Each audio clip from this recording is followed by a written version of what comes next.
So good morning everyone. So I am Shubhankar and I Hindi में चलेगा English Hindi mix कर लेते हैं, ठीक है। तो I started my preparation in 2020 and मेरा मैथ्स था ऑप्शनल।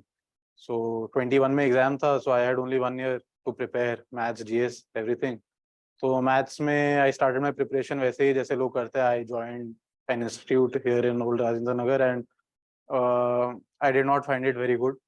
तो after 3 months I left it because मुझे दिख गया था कि सिलेबस वहाँ कंप्लीट नहीं होगा एंड वो बहुत ज़्यादा टाइम ले रहे थे एंड जीएस भी पढ़ना था एंड उस टाइम मेरे जॉब भी था, तो मेरे लिए बहुत डिफिकल्ट हो रहा था। So I had left that institute और मैंने मैथ्स खुद से पढ़ना स्टार्ट किया। एंड मैथ्स बेसिकली मैंने क्यों लिया एज एन ऑप्शन मैं आपको ये बता देता हूँ। बिकॉज मैं इलेक्ट्रिकल इंजीनियर हूँ बाय ग्रेजुएशन। तो क्योंकि एक ही साल था एग्जाम में, तो मैं कुछ जीएस पूरा नया ही था मेरे लिए, तो मैं ऑप्शनल ऐसा नहीं लेना चाहता था जो मेरे लिए कम्प्लीटली नया हो। तो मेरे लिए इलेक्ट्रिकल इंजीनियरिंग और मैथ्स ही बचता था, और इंजीनियरिंग में मैंने कुछ पढ़ा नहीं था। तो मैथ्स में मेरा एप्टीट्यूड भी अच्छा था, इंजीनियरिंग में मैथ्स हमेशा काम आती है, तो टच में थे। तो फिर मैंने मैथ्स एज एन ऑप्शन ले लिया, मैं कॉन्फिडेंट भी था मैथ्स को लेके। एंड देन वही जो लोग करते हैं, कोचिंग ज्वाइन किया एंड क्लासेस स्टार्ट की एंड क्लासेस में समझ आया कि यहाँ syllabus will not complete in time and time बहुत जल्दी जल्दी जा रहा था मेरे लिए। So then I started to do self study उनके ही मटेरियल से and PYQs became my base, right. So that is how I opted mathematics optional. That is why I started with it. Obviously आपको भी maths के लेके काफी doubts होगा कि नेगेटिव्स हैं, कुछ पॉजिटिव हैं, स्केलिंग है, बहुत चीजें होंगी। तो वो सब मुझे भी थी, बट अल्टीमेटली हमारा काम है पढ़ के एग्जाम देना। सो I decided to keep these things out of the picture and I started studying. So that is how I started my preparation maths में एंड 8 महीने के आसपास मुझे लगा मैथ्स एक बार कंप्लीट करने में, and that was mostly because job भी था, तो मेरे पास इतना टाइम नहीं मिल पा रहा था। उस कोचिंग में भी मैंने काफी हद तक टाइम वेस्ट की, जहाँ मुझे समझ आया कि सिलेबस सही रेट पे नहीं जा रहा है। तो बाद में जब मैंने खुद से पढ़ना स्टार्ट किया तब रिलेटिवली मैंने जल्दी सिलेबस कंप्लीट किया। एंड जब कोविड का लॉकडाउन आ गया था, तब जो सेकंड फेज का लॉकडाउन था, एग्जाम पोस्टपोन हो गया था। At that point of time I came across Mathocrat YouTube पे। तो अभी भी मैथोक्रैट के बहुत सारे वीडियोस पे आपको मेरे डाउट्स मिल जाएंगे जो सर ने सब बता रखे हैं।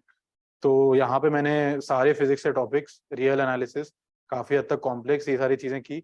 और जब मेरा प्रीलिम्स हो गया था तब सर ने मॉडर्न अलजेब्रा स्टार्ट किया था, तो मॉडर्न अलजेब्रा भी लगभग यहीं से किया मैंने। तो मैथोक्रैट बाद में मेरा बेस बन गया। टेस्ट सीरीज भी मैं नहीं दे पाया था ज्यादा बिकॉज प्रीलिम्स के बाद मुझे काफी कुछ पढ़ना था, तो मैंने पीवाईक्यू से ही अपना पूरा बेस बनाया for test series also, right. तो बेसिकली मैथ्स का मेरा यही स्ट्रैटेजी था, है ना। एंड मैं आपको मतलब बस वो बता देता हूँ कि मैथ्स का लेके मेरा क्या वो था। तो बस एक ओवरऑल चीज आपको बता देता हूँ मैं। लेट से मैंने एक चीज ये रियलाइज की थी कि आप पिछले बहुत सारे सालों का रिजल्ट देख लो, 18 को छोड़ के। 18 में एथिक्स में बहुत मार्क्स मिल गए थे, तो 1000 मार्क्स के आसपास आपको अपनी फर्स्ट प्रेफरेंस की सर्विस मिल जाएगी, आईएएस आईएफएस जो आईपीएस जो भी लो आप। और हाँ, विजिबल है ना। तो इसमें और ऑन एन एवरेज जो बोर्ड है, इंटरव्यू के वेरियस बोर्ड है, उसमें एवरेज मार्क्स 170 आते हैं, ठीक है। तो अगर 170 हटाओ तो मुझे 830 मार्क्स लाने थे अपने रिटर्न में, ये मेरा टारगेट था। और मेरे रिटर्न में आए 832। और ये 830 के टारगेट में भी मैंने ये सोच रखा था कि एथिक्स और एसए मिला के मेरे 250 के आसपास आने चाहिए, एथिक्स और एसए में, और मैथ्स मेरे 300 के आसपास आने चाहिए। तब जाके मैं इस रेंज में पहुंच पाऊंगा कहीं ना कहीं, क्योंकि जीएस पे बहुत ज्यादा आप भरोसा नहीं कर सकते कि क्या हो नहीं हो। तो ये दोनों श्योर शॉट है, यहाँ पे हमेशा नंबर आते हैं। तो अगर ये कंसोलिडेट हो जाए तो ये नंबर लाना बहुत आसान हो जाएगा। और मैथ्स में मेरे आए 286 और इन दोनों में आए 240। तो लगभग लगभग मैं काफी पास ही था इन चीजों के। थैंकफुली जीएस में ठीक स्कोर आ गया और इंटरव्यू में 193 आ गया। तो मैं उस हिसाब से मेरी रैंक एकदम से शूट कर गई बहुत ज्यादा, ठीक है। बट ओवरऑल मेरी स्ट्रैटेजी ऐसी नहीं थी कि मैं सब चीजें पढ़ूंगा और सब चीजें एकदम डिटेल में पढ़ूंगा और वहां जाके मुझे सब आना चाहिए। मेरा ये था कि मुझे नंबर कैसे लाना है, ये ज्यादा इंपॉर्टेंट है। बिकॉज नॉलेज का वहाँ पे हमें प्रदर्शन तो करना नहीं है, we don't have to show them कि हमें कितना आता है नहीं आता है। पेपर में हमारे नंबर आ जाए, स्कोर आ जाए, वो ज्यादा इंपॉर्टेंट है। और जो स्केलिंग वाली चीज होती है उस पर भी मैं एक बार बता ही देता हूँ। मेरे जो मैंने अटेम्प्ट दिया था उस वक्त, तो मैंने आई थिंक 450 प्लस का तो अटेम्प्ट किया था। मतलब अटेम्प्ट तो मैंने 480 के आसपास किए होंगे शायद, मैंने एक सवाल छोड़ा था जहां तक मुझे याद है। और मेरे करेक्ट अटेम्प्ट 380 के आसपास थे, और वो स्केल डाउन होके 286 हो गए, जिसमें मेरे बराबर है 143 143 दोनों पेपर में बराबर है ना। तो लगभग स्केलिंग आप देख लो तो इतनी रहती है, करेक्ट अटेम्प्ट से स्केलिंग देखा करो आप। बिकॉज मैथ्स में जहां तक मेरा अंदाजा है, अगर आपका आंसर गलत है तो आपको 0 ही मिल रहा है। तो करेक्ट अटेम्प्ट से आप अपनी स्केलिंग देखना। फर्स्ट पेपर में भी 143 थे, सेकंड में भी 143 थे। फर्स्ट पेपर में मैंने शायद 250 पूरे अटेम्प्ट किए थे, सेकंड पेपर में शायद 240 अटेम्प्ट किए थे, या तो 235 ऐसे कुछ अटेम्प्ट था। तो ओवरऑल मेरा ये स्कोर है। बाकी इसके बाद आपको कुछ भी डाउट हो, आप अपने डाउट पूछो, वो ज्यादा इंपॉर्टेंट है, क्योंकि एक चीज ऑनेस्टली बताता हूँ, अब मुझे 1.5 साल हो गया, तो अब मुझे याद तो कुछ है नहीं कि मैंने एग्जैक्टली क्या किया। आप जब डाउट पूछोगे तो वो मैं आपको ज्यादा अच्छे से बता पाऊंगा। ओवरऑल स्ट्रक्चर यही था मेरे प्रेपरेशन का। मेरा टारगेट था मेंस और इंटरव्यू मिला के 1000 मार्क्स लाना। रिटर्न में 830 मार्क्स लाने थे मुझे, जिसमें मैथ्स के 300 के आसपास होने चाहिए थे, जो कि 286 है। एंड मैथ्स का जीएस के साथ कैसे बैलेंस करना है, जो भी आपके डाउट्स है अब आप पूछ लो, तो फिर मैं उस हिसाब से आपको डायरेक्ट आंसर्स बता दूंगा।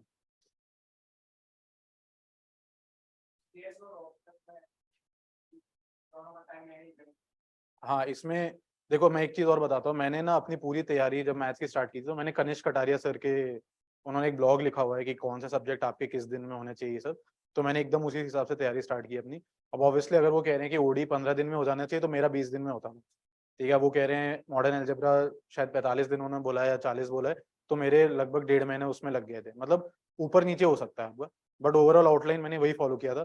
और एक चीज मैंने ये भी रियलाइज की, जो मैं पिछले कुछ सालों के रिजल्ट से देख रहा हूँ, और मुझे खुद भी पता था कि अगर आप मैथ्स पे बहुत एम्फोसाइज कर रहे हो और जीएस आपका कम रह जा रहा है, तो कोई फायदा नहीं। तो जीएस और मैथ्स में आपको इक्वलेंट टाइम देना है। मेरा स्ट्रैटेजी ये था कि मैं मैथ्स को आधा टाइम देता था, जीएस को आधा टाइम देता था। अगर मैं दिन में 10 घंटे पढ़ रहा हूँ, तो मैथ्स 5 घंटे पढ़ता था, जीएस 5 घंटे पढ़ता था। तो मतलब आप अपने हिसाब से टाइम डिवाइड करिए, क्योंकि मैथ्स में टाइम लगता है। मैथ्स काफी वास्ट ऑप्शनल है, और मतलब आपको टाइम लगेगा इस पे थोड़ा कमांड गेन करने में और रिविजन वगैरह में। तो आप अपना आधा आधा टाइम डिवाइड करिए। प्रेपरेशन के टाइम जब कोचिंग कर रहा था मैं, तो 4 घंटे के आसपास की मेरी जीएस की क्लास होती थी। मैथ्स की तो बाद में मैंने क्लास करना बंद ही कर दी थी। मैथ्स की भी वैसे होनी तो 4 घंटे चाहिए थी, बट होती नहीं थी कभी, तो वो मैंने बाद में बंद कर दी। तो फिर वहां पे मैं 4 घंटे मैथ्स पढ़ता था।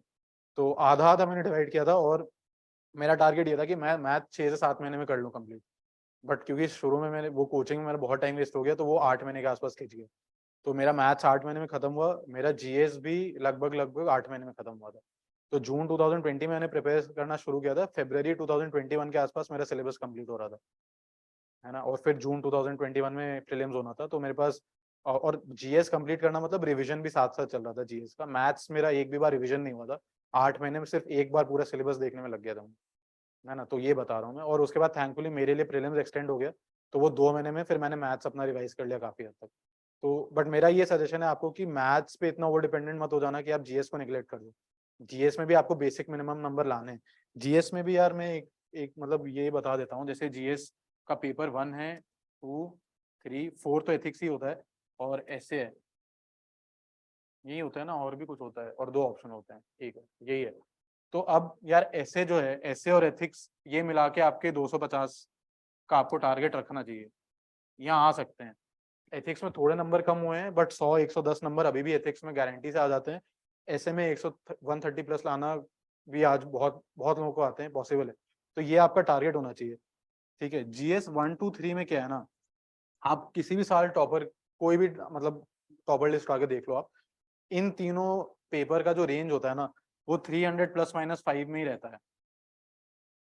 और उसका रीजन है क्योंकि जीएस 1, 2, 3 में हम वही चीजें पढ़ रहे हैं, पॉलिटी में लक्ष्मीकांत, हिस्ट्री में स्पेक्ट्रम, सब कुछ सेम चीजें पढ़ के आ रहे हैं। हर almost every aspirant same current affairs पढ़ रहे हैं, सब कुछ लगभग सेम आ रहा है। तो जब सवाल आता है तो लगभग आंसर सेम ही लिखते हैं, कोई बहुत ज्यादा वेरिएशन नहीं रहता है। तो 300 ±5 का रेंज रहता है यहाँ पे। तो यहाँ पे आपको इन 3 पेपर में मिला के 300 क्रॉस करने की अटेम्प्ट करनी चाहिए। उसमें भी पेपर 3 में स्कोर थोड़े से कम आते हैं, बिकॉज यहाँ पे एनवायरनमेंट और साइंस एंड टेक के कभी कभी अजीब सवाल आ जाते हैं। सिर्फ यहाँ पे इकोनॉमी है, जिसमें आप इकोनॉमी और इंटरनल सिक्योरिटी, डिजास्टर मैनेजमेंट, जो आप श्योर से कह सकते हो आप यहाँ अच्छे नंबर ला सकते हो। तो यहाँ यूजुअली 90 के आसपास मार्क्स रहते हैं। पेपर 2 में बहुत नंबर आते हैं, क्योंकि ये पॉलिटी गवर्नेंस से रिलेटेड है। तो यहाँ पे स्कीम्स हो गया, विमेन एम्पावरमेंट हो गए, ये सब चीजें बहुत अच्छे से आती हैं लोगों को, और आप इसमें अच्छे आंसर लिख सकते हो। तो यहाँ पे आपका स्कोर हाई होना चाहिए। यहाँ पे मेरा 114 था, जीएस 3 में 95 था, जो कि काफी अच्छा स्कोर है उस साल के लिए। और पेपर 1 में मेरा 98 था, जो कि शायद 5-6 नंबर कम है। पेपर 1 में भी स्कोर अच्छा आना चाहिए, क्योंकि ये पूरा स्टैटिक पेपर है। पेपर 3 में पूरा स्टैटिक नहीं है, इकोनॉमी से काफी हद तक करंट से सवाल आ जाते हैं, एनवायरनमेंट में करंट से सवाल, जैसे हमारे टाइम में WHO के नए गाइडलाइंस पूछ लिए, अब कोई रट के तो जा नहीं रहा वहाँ पे, S400 के टेक्निकल स्पेसिफिकेशन पूछ लिए, किसी को नहीं पता। तो ऐसे ऐसे सवालों से ना नंबर अपने आप कम जाते हैं। ठीक है, मुझे याद है LED का कोई सवाल आ गया था जो 12 साल पहले नोबेल मिला हुआ है, शायद 94 में नोबेल मिला था, तो और उस कुछ रिसेंटली न्यूज में रहा होगा तो आ गया। तो ऐसे सवालों की वजह से इसमें नंबर कम जाते हैं।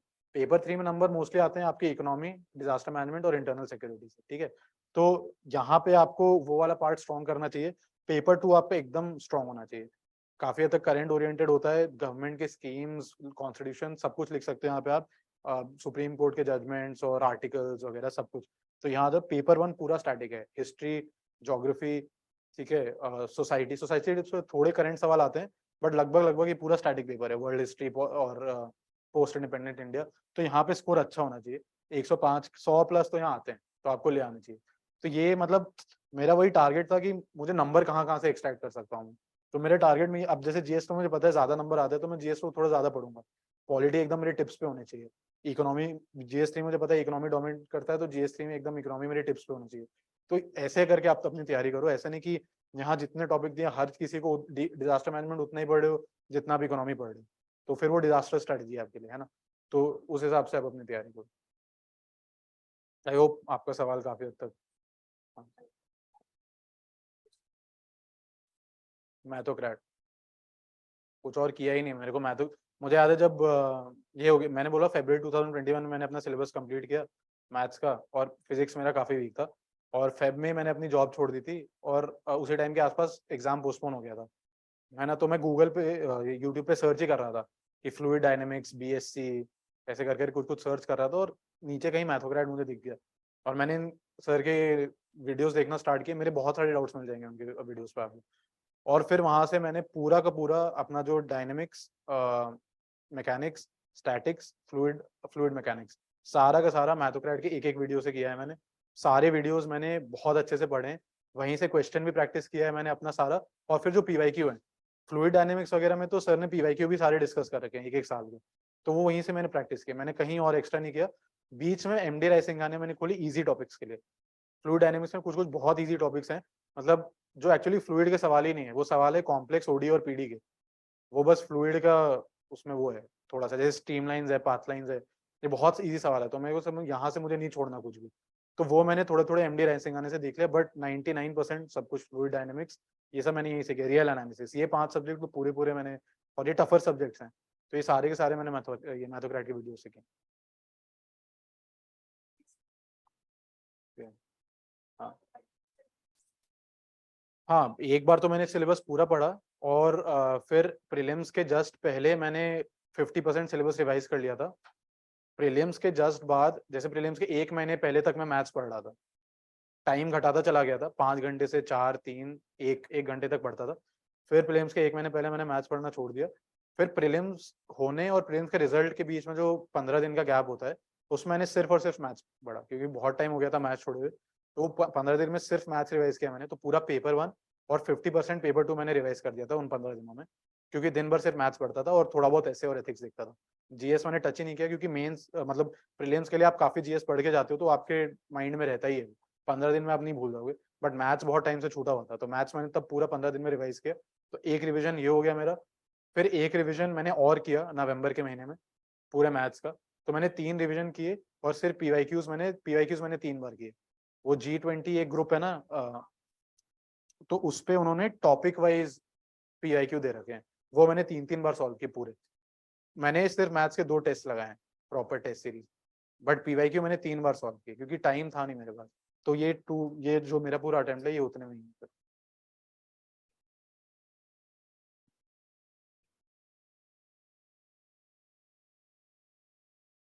नहीं मैं बताता हूँ, वो 100 मार्क्स में ना बहुत, आप अगर हमारे साल का पेपर देखोगे, तो पेपर 1 में कंपलसरी सवाल था वेक्टर का, जिसमें कुछ प्रूफ करना था हमें, उसका आंसर 0 आ रहा था, 10 मार्कर था, बट वहाँ प्रूफ करने में कुछ और दिया हुआ था। तो वो मतलब उसमें मेरा बहुत टाइम वेस्ट हो गया। वो सवाल मैंने 3 तरीके से सॉल्व किया, तीनों बार आंसर 0 आया, तो एकदम पैनिक कर गया मैं बीच एग्जाम में कि ये क्यों नहीं हो रहा मेरे से। एंड उस एक सवाल की वजह से मैंने बाकी 35 मार्क्स से ऐसे गलतियां की हैं कि मैंने डिटर्मिनेंट गलत सॉल्व किया है, तो लीनियर अलजेब्रा का एक पूरा सवाल गलत हो गया। एक मुझे याद है इंटीग्रेशन में प्लस माइनस की गलती कर दी मैंने, कि मुझे अभी भी याद है शायद cos x का डिफरेंशिएशन करना था और या इंटीग्रेशन करना था, कुछ तो मैंने वहाँ प्लस माइनस का एरर कर दिया, पूरा इंटीग्रेशन मेरा गलत सॉल्व हुआ, 35 नंबर तो मैं वहीं के वहीं गलत करके आ गया था। ये मुझे एक याद है। और 100 नंबर की मेरी और कहीं ने कुछ गलतियां रही थी यार, जैसे सेकंड पेपर में भी फर्स्ट में कॉम्प्लेक्स एनालिसिस का एक सवाल था जिसमें कंटूर इंटीग्रेशन था, वो 2 बार सर्कल घूम रहा था, वो 0 to 4 पाई था मुझे जहां तक याद है, बट मैं सिर्फ 0 to 2 पाई करके वो एक बार का ही करके आ गया। तो ऐसी ऐसे ऐसे गलतियां की थी मैंने, वो ऐसा कोई बहुत कंसेप्चुअल एरर्स नहीं थे बहुत ज्यादा। और फिर कुछ ऐसी गलतियां थी जो न्यूमेरिकल में हो सकता है, कुछ न्यूमेरिकल एनालिसिस में इधर उधर हो गया, और कुछ ऐसी गलतियां थी आई थिंक जो मुझे सवाल बहुत अच्छे से नहीं आते थे, बट कुछ तो उसमें थोड़ा बहुत आता था तो मैंने अटेम्प्ट किया था, कुछ एक दो सवाल ऐसे भी थे, बट अदरवाइज मैं एक पेपर में रिलेटिवली कंफर्टेबल था। 5 से देखो, जो इजी टॉपिक है, ओडी हो गया, पीडी हो गया, ठीक है, वेक्टर एनालिसिस है, ये ऐसे टॉपिक्स हैं जिसमें आप अगर खुद से भी पढ़ लोगे ना तो आप सवाल कर लोगे पेपर में। बट जो रियल एनालिसिस है, कैलकुलस है, ठीक है, कभी कभी कॉम्प्लेक्स से डिफिकल्ट सवाल आते हैं, फिजिक्स के पोर्शन में, यहाँ पे आपको हेल्प चाहिए। और आप शिवराज सर तो मतलब मास्टर हैं, अगर आप इनके नोट्स पढ़ लोगे और अच्छे से पीवाईक्यूज देख के जाओगे, सवाल सॉल्व करके जाओगे, तो आपको पेपर में डिफिकल्टी आएगी। बात एंड में प्रैक्टिस की है। आप पीवाई, ये जेई का पेपर तो है नहीं कि वो हर साल नए सवाल बना रहे हैं और आपको दिमाग लगाना, सेम सवाल के पैटर्न रिपीट होते हैं। आप अगर पिछले 10 साल का पीवाईक्यू 3 बार सॉल्व कर लोगे ना, 10 साल के पीवाईक्यू उठाओ तो मतलब 20 पेपर हो गए वो। तो वो 20 तो आपके लिए मॉक टेस्ट ही है एक तरीके से। क्लास में भी जब आप सवाल कर रहे हो तो उनके प्रैक्टिस, वैसे टाइप के प्रैक्टिस सवाल आप कर ही रहे हो, तो वो आप 3 बार सॉल्व कर लोगे ना, तो बहुत टाइम तो आपको पेपर देख के एकदम पैटर्न समझ आ जाएगा कि ये पहले पूछ रखा है। मेरे साल भी आया था, एक स्फीयर और लाइन का इंटरसेक्शन था, सेम सवाल पिछले साल आया था, वही सवाल इस साल भी आ गया, बस उन्होंने इक्वेशन चेंज कर दी, इतना सा डिफरेंस है बस। तो मोस्टली पीवाईक्यूज पे आप फोकस रखो और क्लास में जो पढ़ाया जा रहा है, बाकी सब हो जाएगा मैनेज। आप, आई होप। हाँ, आप कुछ करें।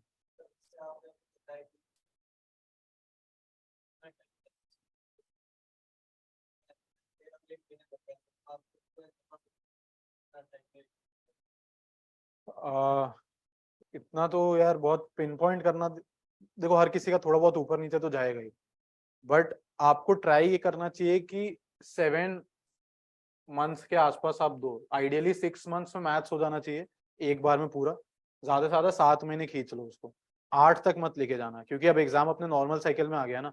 हमारे साथ तो एडवांटेज था कि प्रीलिम्स एक्सटेंड हो गया कोविड की वजह से, तो मैं लकी था उस सेंस में, बट अब एग्जाम अपने नॉर्मल साइकिल पे आ गया है, तो आपके पास 12 महीने ही है।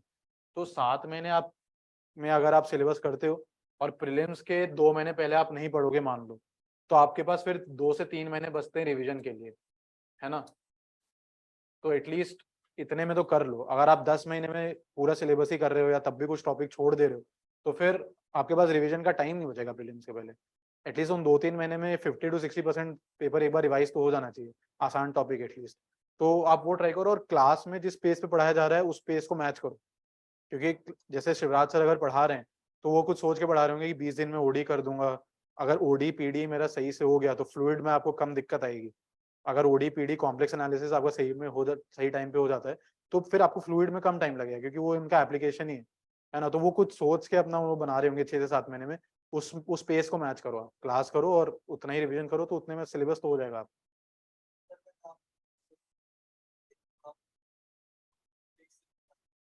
हाँ, रिसोर्सेज वैसे तो मैंने एक ब्लॉग में लिखे हैं, बट मैं जितना याद आता है मैं उतना बता देता हूँ। रिसोर्सेज किसके, जीएस के या मैथ्स के? मैथ्स के तो लगभग पता ही होंगे आपको। जीएस में क्या क्या आता है मुझे सब्जेक्ट याद दिलाते रहूंगा। पॉलिटी में तो लक्ष्मीकांत, हिस्ट्री में स्पेक्ट्रम, और हिस्ट्री में नए एनसीईआरटी कर लेना, क्योंकि डायरेक्ट कॉपी पेस्ट पूछते हैं वो सवाल, पूछना शुरू कर दिया उन्होंने, तो नए एनसीईआरटी एक बार पढ़ लेना। बाकी मेरा स्पेक्ट्रम था। ज्योग्राफी में सिर्फ एनसीईआरटी 11th 12th की, मैंने 6th और 9th वाली नहीं करी थी बिकॉज कोचिंग कर रहा था तो मैं फेयरली कॉन्फिडेंट था। और क्या क्या है सब्जेक्ट्स?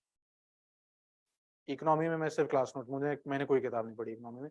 मैंने मेंस के बाद एक वो बुक खरीदी थी नितिन सिंघानिया सर की, वो मुझे अच्छी लगी थी, तो आप चाहो तो वो पढ़ सकते हो। और क्या है, आर्ट एंड कल्चर में अगेन नितिन सिंघानिया सर की बुक आती है, वो आप टॉपिक वाइज पढ़ो, सारे टॉपिक नहीं पढ़ने, जैसे आपको उसमें जबरदस्ती म्यूजिक पढ़ने की जरूरत नहीं है, कम सवाल आते हैं, है ना। जो इंपॉर्टेंट टॉपिक है, बुद्धिज्म, जैनिज्म, ट्रैवलर्स, जो हर साल यूपीएससी रिपीट करता है, वो ज्यादा पढ़ो। और class notes, art and culture और फाइन आर्ट्स की एनसीईआरटी जो 11th 12th की आती है, ये हो गया। और कौन से सब्जेक्ट होते हैं यार, मुझे याद नहीं है सब्जेक्ट्स, मेरे को याद। साइंस एंड टेक तो मोस्टली करंट अफेयर्स और 12th के एनसीईआरटी के कुछ पार्ट्स पढ़ लेना जिसमें बायोटेक आता है। और बायोटेक में भी अब शुरू के कुछ, यूजुअली हम लास्ट के पढ़ते थे एनवायरनमेंट वाला पार्ट, बट शुरू के कुछ पार्ट में डीएनए वीएनए पढ़ लेना, कोविड के बाद इंपॉर्टेंट हो गया डीएनए आरएनए वगैरह। एनवायरनमेंट में सिर्फ मैंने अपने क्लास नोट्स पढ़े हैं, मैंने कोई किताब नहीं पढ़ी। राउस की एक कंपास मैगजीन आती है वो पढ़ी थी मैंने, और बाकी खुद से नोट्स बनाए थे, मैपिंग वगैरह और जितने भी चीजें। क्लास नोट्स ही मेरा बेस था एनवायरनमेंट में, इकोनॉमी में भी। और क्या है सब्जेक्ट, सोसाइटी की आप एनसीईआरटीज पढ़ लेना 11th और 12th, और मैं बता रहा हूँ आपको क्यों। चैप्टर्स बहुत डेंस नहीं है कंटेंट में, आपको ठीक ठाक अंडरस्टैंडिंग आ जाएगी, कुछ कीवर्ड्स आपको मिल जाएंगे जैसे संस्कृताइजेशन ऑफ कास्ट और ये सब कुछ कुछ वहां से मिल जाएगा आपको। बट आप जो टॉपिक है ना एनसीईआरटी के जो चैप्टर के नाम है उस पर सवाल आ चुके हैं, डायरेक्ट डायरेक्ट चैप्टर के नाम पे कुछ कुछ एनसीईआरटी के पीछे से सवाल आए हैं यूपीएससी में, तो एक बार वो देख लेना आप। और आज तक सिर्फ एक सवाल नहीं आया है 11th और 12th की एनसीईआरटी से। उस टाइम तो मुझे बहुत अच्छे से आता, मुझे याद नहीं है, तो उसका मैं आंसर अच्छे से करके गया था, किसी भी साल आ सकता है, तो आप वो देख लेना। बाकी फिर सोसाइटी में आप टॉपिक वाइज ना 250 से 300 वर्ड्स के नोट्स बना लो, ठीक है। ग्लोबलाइजेशन हो गया, अर्बनाइजेशन हो गया, और इसमें क्या करो ना कि सेट इंट्रोडक्शन कंक्लूजन बना लो आप, कि ग्लोबलाइजेशन आया तो ये इंट्रोडक्शन है, ये कंक्लूजन है। अब वो जो सवाल पूछेंगे, इफेक्ट हो गया वुमेन पे, एल्डरली पे, चिल्ड्रन पे, या जो भी सवाल है ग्लोबलाइजेशन पे, वो बॉडी में आ जाएगा, बट एटलीस्ट इंट्रोडक्शन और कंक्लूजन मेरा सेट होना चाहिए। तो इसके लिए आप सोसाइटी में बहुत अच्छे से हर टॉपिक के 250 से 300 वर्ड्स के नोट्स बना लो, और एग्जैक्टली वही रिपीट करके आ जाना वहाँ पे। तो और जिसमें डेटा वेटा आप अपना ऐड कर लेना, तो सोसाइटी का आपका ऐसे हो जाएगा, अलग से कोई किताब पढ़ने की जरूरत नहीं है सोसाइटी के लिए, है ना। और क्या क्या होते हैं GS1 में, सोसाइटी हो गया, ज्योग्राफी अगेन वही। एथिक्स के लिए यार मैंने कोई किताब नहीं पढ़ी थी, राउज आईएएस की कंपास आती है, वो कंपाइलेशन होता है, मैंने वो पढ़ा था। मेंस के बाद फिर मैंने डीके बालाजी सर की किताब पढ़ना शुरू की थी, तो मुझे अच्छी लगी। आप डीके बालाजी सर की किताब एक बार देख सकते हो। बाकी एथिक्स से कुछ एग्जाम्पल आपको न्यूज़पेपर से मिल जाएंगे, और हर टॉपिक के ना 3 टाइप के एग्जाम्पल बना लो आप। एक जो करंट में हो रहा हो, अगर आपको कोई ध्यान हो, आपके पर्सनल लाइफ से कोई एग्जांपल हो। एक कुछ आईएएस ऑफिसर्स या सिविल सर्वेंट जिन्होंने उसमें कुछ काम किया है, और एक जो बहुत फेमस फिगर हैं जैसे अब्दुल कलाम जी हैं और गांधी जी हैं इन पे। तो ये 3 टाइप के एग्जाम्पल बना लो, ताकि आप उनको रोटेट कर करके कहीं ना कहीं यूज कर लो। अगर आपने एक टाइप का एग्जाम्पल कहीं थ्योरी में यूज कर लिया, तो केस स्टडी में दूसरा एग्जाम्पल यूज कर लेना, है ना। तो ऐसे करके आप खुद के नोट्स बनाओ। अगेन एथिक्स में टॉपिक वाइज आप अपने नोट्स बना सकते हो, या जो भी कोचिंग में पढ़ रहे हो। बुक मैंने मेंस के बाद देखी थी डीके बालाजी सर की, मुझे अच्छी लगी, तो आप वो भी एक बार देख सकते हो, है ना। और क्या है, internal security again your own notes. कोई देखो 15 to 20 मार्क्स आता है मैक्सिमम, इंटरनल सिक्योरिटी और डिजास्टर मैनेजमेंट। तो there is no point of reading bulky books for these subjects ना, because they are only going to come for let's say 30 to 40 marks. तो उनके लिए 250 पेज की किताबें पढ़ने की जरूरत नहीं है। What you can rather do is make your template. For example, when disaster management questions come, ठीक है, you need to realize कि आज अर्थक्वेक आ गया और 10 साल बाद अर्थक्वेक आ गया और 10 साल पहले आया था, कुछ डिफरेंस नहीं है। तो सेम ही आएगा उसमें कि कौन से, तो उसमें वो भी होते थे यार, गाइडलाइंस होते थे, आई थिंक सेंडाई फ्रेमवर्क होता था, और कुछ कुछ एनडीए में गाइडलाइंस याद कर लो, कुछ कुछ इंपॉर्टेंट रिहैबिलिटेशन याद कर लो, और उसमें 3-4 आर होते थे, एक पिरामिड बनता था जितना मुझे याद आ रहा है। तो एक फ्रेमवर्क बना लो कि ये सवाल आएगा तो ये ऐसे ही एड्रेस होगा। Same internal security, money laundering का सवाल आएगा हर साल, उसमें आपसे वो कुछ नया नहीं पूछ सकते। They will only ask you कि how do you tackle money laundering, why is money laundering prevalent, international organisation क्या कर रही है। तो लेट्स से मनी लॉन्ड्रिंग आएगा, तो इंडिया में पीएमएलए एक्ट है जिसके अंदर ईडी है, एनफोर्समेंट डायरेक्टर, वो डायरेक्टरेट, वो हो गया। फिर आपका एफएटीएफ है, ये हो गया। तो कहीं ना कहीं घुसा दो इनको आंसर में, वो पूछे नहीं आपसे, लेट्स से उन्होंने कुछ आपसे स्पेसिफिकली नहीं पूछा, तो कंक्लूजन में लिख दो कि FATF needs to be more vigilant with countries. कहीं ना कहीं उसको दिखा दो कि आपको टॉपिक के बारे में पता है, राइट। कुछ रिपोर्ट आ जाती हैं, वो पढ़ लो। तो very static topics, these are topics which can never change, right. तो just make your notes in these topics and try to answer them the way they are asked. Nothing you have to study out of the blue. एकदम static topics है, पहले से notes बना के ready रखो आप, है ना। मोस्टली तो यही है। GS2 में क्या है, पॉलिटी और गवर्नेंस है, तो उसके लिए तो मैंने सिर्फ लक्ष्मीकांत और नीति आयोग की नीति का आता था, किसका आता था यार, इंडिया स्ट्रेटजी एट 50 या 75 ऐसे ही नीति आयोग की आती थी। बहुत बढ़िया कंपाइलेशन है वो। पूरे हर चैप्टर का हर चीज पढ़ना जरूरी नहीं है, इंट्रोडक्शन कंक्लूजन एक बार पढ़ लो। इंट्रोडक्शन में वो इश्यूज हो जाते हैं उसमें, कंक्लूजन में वो आपको थोड़ा बहुत सोल्यूशन बता देते हैं, है ना। तो उस हिसाब से आपकी अंडरस्टैंडिंग बन जाएगी। जैसे अर्बनाइजेशन पे हुआ, पूरा होगा उस पे, तो आपको पूरे 4-5 पन्ने पढ़ने की जरूरत नहीं, बस इंट्रोडक्शन कंक्लूजन पढ़ लो, आपको तो 250 वर्ड्स ही लिखने हैं ना। तो that ways you can use it. 2-3 और किताबें थी यार, मैं तो भूल गया हूँ पूरा, मेरे नोट मतलब वो मैंने पूरा एक ब्लॉग बना रखा है, वो मुदित जैन सर का एक ब्लॉग है उस।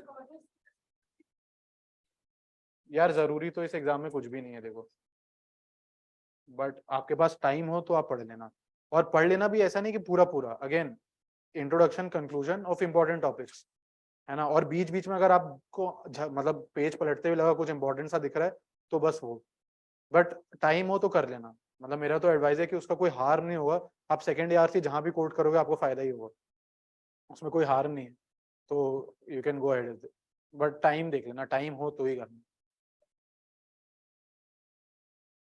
हाँ, मैंने स्टार्टिंग से प्रिपरेशन पढ़ा था। देखो न्यूज़पेपर का ऐसा होता है ना कि शुरू में बहुत टाइम लगता है, बट वो धीरे धीरे बहुत कम हो जाता है। मैं इंडियन एक्सप्रेस पढ़ता था, मेरे लास्ट लास्ट में तो कुछ कुछ टाइम 20 मिनट में भी खत्म हो जाते थे, और शुरू में मुझे 1.5-1.5 घंटा लगता था। और उसको मैं कॉम्प्लीमेंट करता था, राउज आइस की फोकस मैगजीन है, वो मंथली कंपाइलेशन होती थी, वो पढ़ता था मैं। तो लेट से वो 150 पन्ने की कंपाइलेशन ना, तो अगर मैं हर दिन 10 पन्ने पढ़ूं तो वो 15 दिन में खत्म हो जाती थी, और फिर नेक्स्ट 15 दिन में मैं वही रिवाइज कर लेता था, और डेली न्यूज़पेपर चल ही रहा है मेरा। तो ऐसे करके मैंने अपना वो किया था। और न्यूज़पेपर में ना शुरू में जैसे आप आइडेंटिफाई कर लो सबसे इंपॉर्टेंट टॉपिक क्या है जो आपको पढ़ना ही पढ़ना है, प्रायोरिटी वाइज। सारे एडिटोरियल इंपॉर्टेंट नहीं है, सारे न्यूज़ इंपॉर्टेंट नहीं है, 4 में से आपको लग रहा है 2 एडिटोरियल इंपॉर्टेंट है, सबसे पहले आप वो पढ़ो। वो पढ़ते पढ़ते अगर आपको आधा घंटा हो गया, 10 मिनट बचे, आपने लगा लो मुझे 45 मिनट्स में ही पढ़ना है कम वर्ड में, तो अगर 15 मिनट बचे, उन 15 मिनट में फिर जो आपको लगता है सबसे इंपॉर्टेंट है आप वो पढ़ लो। ठीक है, आप इस फियर में मत रहो कि आज कुछ छूट जाएगा, अगर आज छूटा एग्जाम 1 साल बाद है, ठीक है, आपको ऐसे भी आप पूरा पढ़ भी लो तो याद तो रहेगा नहीं। आपको बस अंडरस्टैंडिंग क्रिएट करनी होती है न्यूज़पेपर से ना। न्यूज़पेपर कोई ऐसा बहुत वो नहीं है, बट न्यूज़पेपर से आप टच में रहोगे तो आपके हमेशा फायदे में रहता है, एंड आपका करंट अफेयर्स आप हमेशा आपके टिप्स पे रहता है। तो न्यूज़पेपर पढ़ना चाहिए एकदम अच्छे से, बट टाइम अपना फिक्स कर लो, 45 मिनट में पढ़ना है। चाहे दिन में 10 इंपॉर्टेंट चीजें आप 3 ही पढ़ पा रहे हो, 45 मिनट्स में बंद कर लो, और धीरे धीरे आप देखो कि उन 45 मिनट्स में आप पूरे 10 के 10 चीजें पढ़ने की स्पीड आ जाएगी आपकी। वो धीरे धीरे टाइम लगता है। न्यूज़पेपर एक तो क्या है, शुरू में हमको पूरा सिलेबस भी नहीं पता, हमने सब चीजें पढ़ी नहीं है, तो बहुत सारी चीजें सर के ऊपर से निकल जाती हैं कि क्या लिख रहा है, क्या बोलना चाह रहा है, समझ में तो कुछ आ नहीं रहा, स्पेशली जो इकोनॉमी के आर्टिकल्स होते हैं। धीरे धीरे फिर आपको जब आप वो चीजें पढ़ लोगे तब आपको समझ आने लगता है कि इन्फ्लेशन का फेड रेट से क्या लेना देना है, ये क्या बोलना चाह रहा है ये, है ना, ये क्या थीसिस दे रहा है, क्या थ्योरी दे रहा है, तब आपको समझ आने लगती है। तो बट पढ़ने की आदत डाल लो एक बार, वो ज्यादा इंपॉर्टेंट है, वो काम आएगी, मेंस में तो बहुत काम आएगी। हाँ,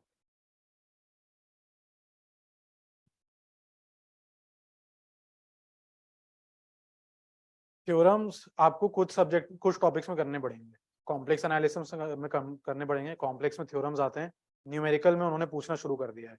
तो एटलीस्ट जो मेजर मेजर फार्मूला है, न्यूटन बैकवर्ड फॉरवर्ड जो इंटरपोलेशन वाले फार्मूला है, जो गॉस रूल है और सिम्पसन 1/3 3/4 और जो भी होते हैं, 3 होते हैं ना वो 3/8 ऐसे होते हैं, तो वो याद कर लेना, उनके देख लेना, इतने टफ नहीं है वो, बहुत आसान है। बट हम पहले पहले कभी देख के नहीं जाते थे, मेरे साल भी आ गया था, न्यूटन का इंटरपोलेशन बैकवर्ड वाला प्रूफ आ गया था, और मुझे बाकी दोनों सवाल आते थे उसमें, बहुत ईज़ी थे वो। बट सिर्फ़ इस 15 मार्क्स की वज़ह से वो मैंने नहीं किया।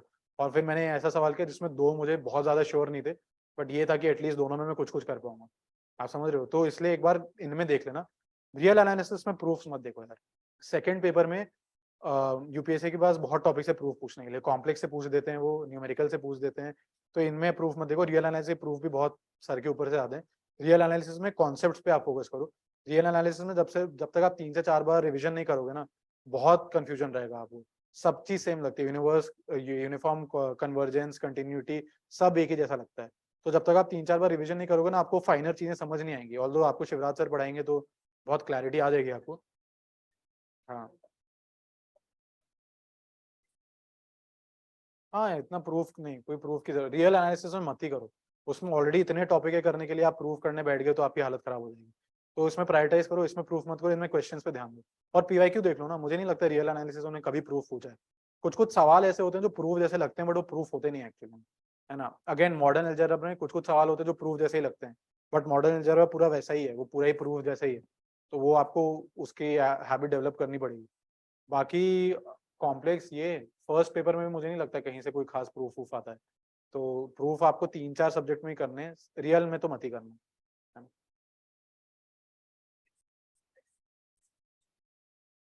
मेरी मेरी तो कोई बेसिक स्ट्रॉन्ग नहीं थी फिजिक्स में।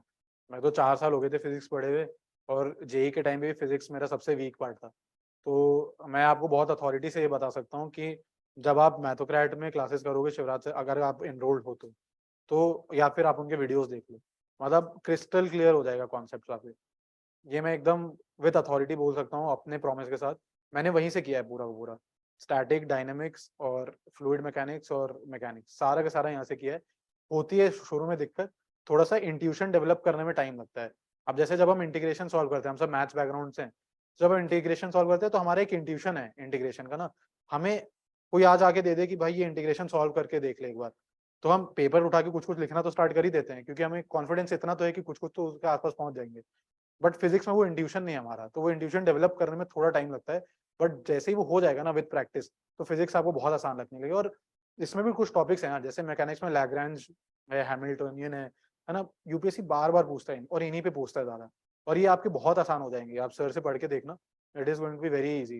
मतलब उसका टेंशन मत हो, ये पहले टेंशन होनी चाहिए थी लोगों को। पहले के लोग पता नहीं कैसे करते होंगे, मुझे नहीं पता। मैंने सारा मैथोक्रेट से किया है, और मैं एकदम दावे के साथ कह सकता हूँ कि यहाँ से करोगे सब सही हो जाएगा, और लोड मत लो, फिजिक्स इजी हो जाएगी। फिजिक्स में ऐसे भी फ्लूइड डायनेमिक्स इजी है, वो ओडीपीडी और कॉम्प्लेक्स एनालिसिस है। फ्लूइड का उसमें बहुत कम पार्ट है, सिर्फ प्रेशर वेशर के सवाल थोड़े फ्लूइड से रिलेटेड है, बाकी नहीं है। और क्या, स्टैटिक भी लगभग, मतलब लगभग सिर्फ कैलकुलेशन है। एक बार आपका फिगर बन गया और आपको वर्चुअल वर्क और ये सब तो बहुत ईजी। तो फिजिक्स हो जाएगा, आप टेंशन मत लो। वो जेसी शर्मा है, जेएन शर्मा है, वो बुक से आप थोड़ा सा पढ़ लो, कॉम्प्लेक्स एनालिसिस है, this goes for everyone. Although I think Shivraj sir notes बना रहे होंगे तो फिर वो काफी कॉम्प्रिहेंसिव होंगे। बट अगर सिर्फ आपके लिए मैं बताऊं तो आप जेएन शर्मा देख सकते हो। ओडी वगैरह में कुछ टॉपिक्स में जहां आपको दिक्कत आ रही है तो आप वो देख सकते हो, एमडी राय सिंघानिया। टॉपिक वाइज देख लो आप, हर टॉपिक मत देखने बैठ जाओ। जैसे अगर ओडी में वो जो 4 मेथड्स हैं, ब्रॉड ब्रॉड जो मुझे अब याद नहीं है, जो 4 तरीके हैं, उनमें आपको क्लैरिटी है तो किताब देखने की जरूरत नहीं, आप पीवाईक्यू सॉल्व कर लो, है ना। और पीवाईक्यू आप फिर 10 से ज्यादा 20 साल तक सॉल्व करो। अगर आपने पूरा सिलेबस किया है, सब्जेक्ट रिवाइज करो, पूरा आप पीआईक्यू 20 साल तक सॉल्व कर लो, there is no harm in that, है ना। अब आपका फोकस होना चाहिए सिर्फ रिवीजन एंड सॉल्विंग क्वेश्चंस। और जो टॉपिक में दिक्कत आ रही है उसके लिए आप स्पेसिफिक बुक या कोई स्पेसिफिक रिसोर्स देख लो। पूरा पूरा चैप्टर मत किताब से करने बैठ जाओ, वो वेस्ट ऑफ टाइम है ना। तो जो आपके स्ट्रेंथ टॉपिक्स है उन पे आप पीवाईक्यू सारे कर लो, जो आपके वीक टॉपिक्स है उनको थोड़ा सा कंसोलिडेट करके फिर पीवाईक्यू देके देखो। तो वही अच्छी स्ट्रैटेजी है। आपने कर लिया मैथ्स तो बहुत अच्छी बात है, 1 साल टाइम है, सिर्फ प्रैक्टिस करो, nothing better than that. 3D geometry, हाँ एनालिटिक ज्योमेट्री है, तो पीएन चैटर्जी उसमें जो कोनिकॉइड वाला सेक्शन है उसके पहले का आप करोगे तो बहुत सिंपल है वो, कुछ नहीं है उस पूरे टॉपिक में। मतलब कोनिकॉइड से पहले, कोनिकॉइड के बाद थोड़ा सा अजीब होना शुरू हो जाता है ये पूरा का पूरा टॉपिक। बट उसमें भी क्या होता है ना कि वो बहुत एल्गोरिथमिक है, एक ही टाइप से सारे सवाल सॉल्व होते हैं कोनिकॉइड के बाद भी। उसमें बस होता है वो होता थोड़े अजीब है, इक्वेशन थोड़े अजीब गरीब होते हैं, और थोड़ा हमको उनके प्रूफ देखने पड़ते हैं, है ना। तो वो आप एक बार देख लोगे, जब आपकी कमांड हो जाएगी ना, तो कोनिकॉइड भी बहुत ईजी हो जाएगा आपके लिए। सब सारे कोनिकॉइड के इक्वेशन चेंज हो जाते हैं, बट सबका तरीका सेम रहता है करने का। तो आपको एक बार वो समझ आ गया ना, तो फिर कोनिकॉइड भी ईजी हो जाएगा। ओवरऑल स्कोरिंग टॉपिक है, तो ये आपको अच्छे से करना चाहिए। And PYQs obviously. ये तो किसी को नहीं पता है, मतलब आई एम नॉट श्योर होती है कि नहीं होती है। मुझे बस इतना पता है कि अगर आप पूरा सही करोगे तो आपको फुल नंबर मिलने चाहिए, और अगर वो पूरा सही करने में फुल दे रहे हैं तो पक्का गलती करने पे काट वो जीरो ही देते होंगे। ये मेरा अंदाजा है, मुझे भी नहीं पता। मैं आपको बस इतना बता सकता हूँ कि मेरे जो आए थे स्केलिंग, वो मैंने आपको बता दी। अगर आप वो लगभग 80 ओवरऑल 80% के आसपास होता है, 80% ऑफ योर जितना आप राइट करते हो ना, लगभग इतने की स्केलिंग आ जाती है। दिव्यांशु चौधरी सर ने दिया था मेरे से 1 साल पहले, वो 30 रैंक थी उनकी, तो उनके भी लगभग ऐसे ही थे, उनके भी 285 थे मैथ्स में, उनका भी यही एनालिसिस था। तो ठीक है ना, आप अपना मैथ्स में स्केलिंग वीलिंग छोड़ो ना यार, आपके पास आएंगे जितने सवाल, आप उनको सही करने की कोशिश करो। मैथ्स में बहुत गारंटी से आपको पता चल जाएगा एग्जाम के बाद आपके कितने आने वाले हैं। क्वेश्चन करते वक्त आपको पता, आधे सवाल तो प्रूव करने के होते हैं कि इसका आंसर ये निकाल दो, वेरीफाई कर दो, तो आपको तो वहीं पे आंसर पता होता है करते करते ये मैंने सही कर दिया। जो बहुत सवाल नहीं होते हैं उसमें आपको करते करते समझ आ जाता है मैं सही कर रहा हूँ, सही कर रहा हूँ। कहीं फंस रहे हो तो उसी समय फंसना अब पता लगने लगता है ना। तो मैथ्स का ये बहुत बड़ा एडवांटेज है। तो आप बस ये सब छोड़ो, ये मतलब ये छोड़ो, आप कितने सही होता है आप इस पे फोकस करो कि मैं कितने सही करके आऊंगा। जहाँ पे आपने 380 400 के आसपास करेक्ट करके आने लग गया ना, मैथ्स में आपको गारंटीड अच्छे नंबर आएंगे, चाहे आप किसी भी साल पेपर दो, कितनी भी स्केलिंग हो, इस चीज की गारंटी है। तो आप उस पे फोकस करो, मैथ का सिलेबस अच्छे से करो और पेपर सही करके आना, ये स्केलिंग वेलिंग सब हो जाएगा, इसका लोड नहीं। बेसिक्स तो वही, जैसे आप ओडी कर रहे हो तो आपको इंटीग्रेशन तो आनी चाहिए, डिफरेंशिएशन आनी चाहिए, यही है बेसिक्स। मतलब अगर आपने मैथ्स लिया है तो आपको कुछ तो अंदाजा हो गई, जैसे थोड़ा बहुत मैट्रिक्स वगैरह सॉल्व करना और ये सब चीजें, तो बस इतना ही है ज़्यादा। हाँ हाँ, तो अगर जैसे आपको लग रहा है कि लेट से इंटीग्रेशन में दिक्कत हो रही है, तो कहीं पे अगर आपके पहले इंटीग्रेशन के नोट्स बने हुए हों या कुछ है ऐसा, तो आप एक बार रेफर कर लो उनको, फटाफट देखने के लिए कैसे जल्दी जल्दी सॉल्व किया जाता है। बहुत सारी टेक्निक्स आप क्लास में सॉल्व करते हुए आपको बता दी जाएंगी कि ऐसे ऐसे सॉल्व किया जाता है, ये जल्दी जल्दी कर सकते हो। जैसे e x cos b x plus sine c x, ऐसा होता है ना कुछ कुछ, तो वो आपको समझ आ जाएगा धीरे धीरे। आप प्रैक्टिस में आ जाओगे तो वही है, वो लैक ऑफ प्रैक्टिस है ना। तो जब आप प्रैक्टिस, अगर आपको इतना कॉन्फिडेंस है इसके बाद भी कि आप मैथ्स ले सकते हो, तो आपको बेसिक्स काफी हद तक आते होंगे, प्रैक्टिस के साथ चीजें आपको याद आ जाएंगी, उसकी दिक्कत नहीं।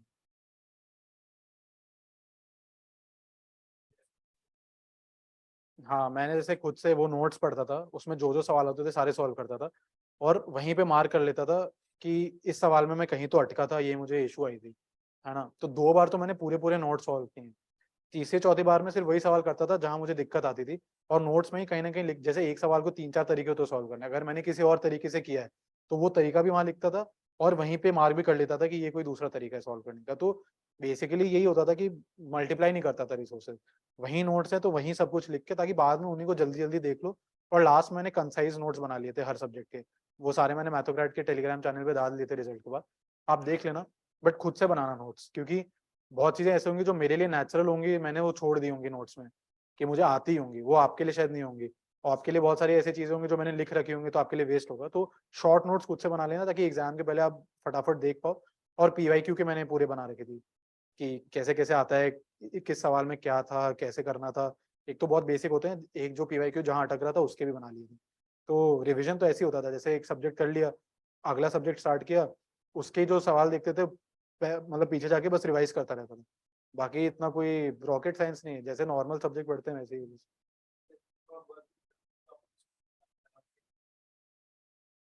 यार ऐसा था कि जून 2021 में प्रीलिम्स आना था, तो सिर्फ 4 ही महीने बचे थे मेरे पास। अब उन 4 महीने मेरे को पता था कि जीएस भी रिवाइज करना है, और मैथ्स मेरा जस्ट खत्म ही हुआ था, तो फिर मुझे मैथ्स की रिवीजन भी करनी थी 1-1.5 महीने।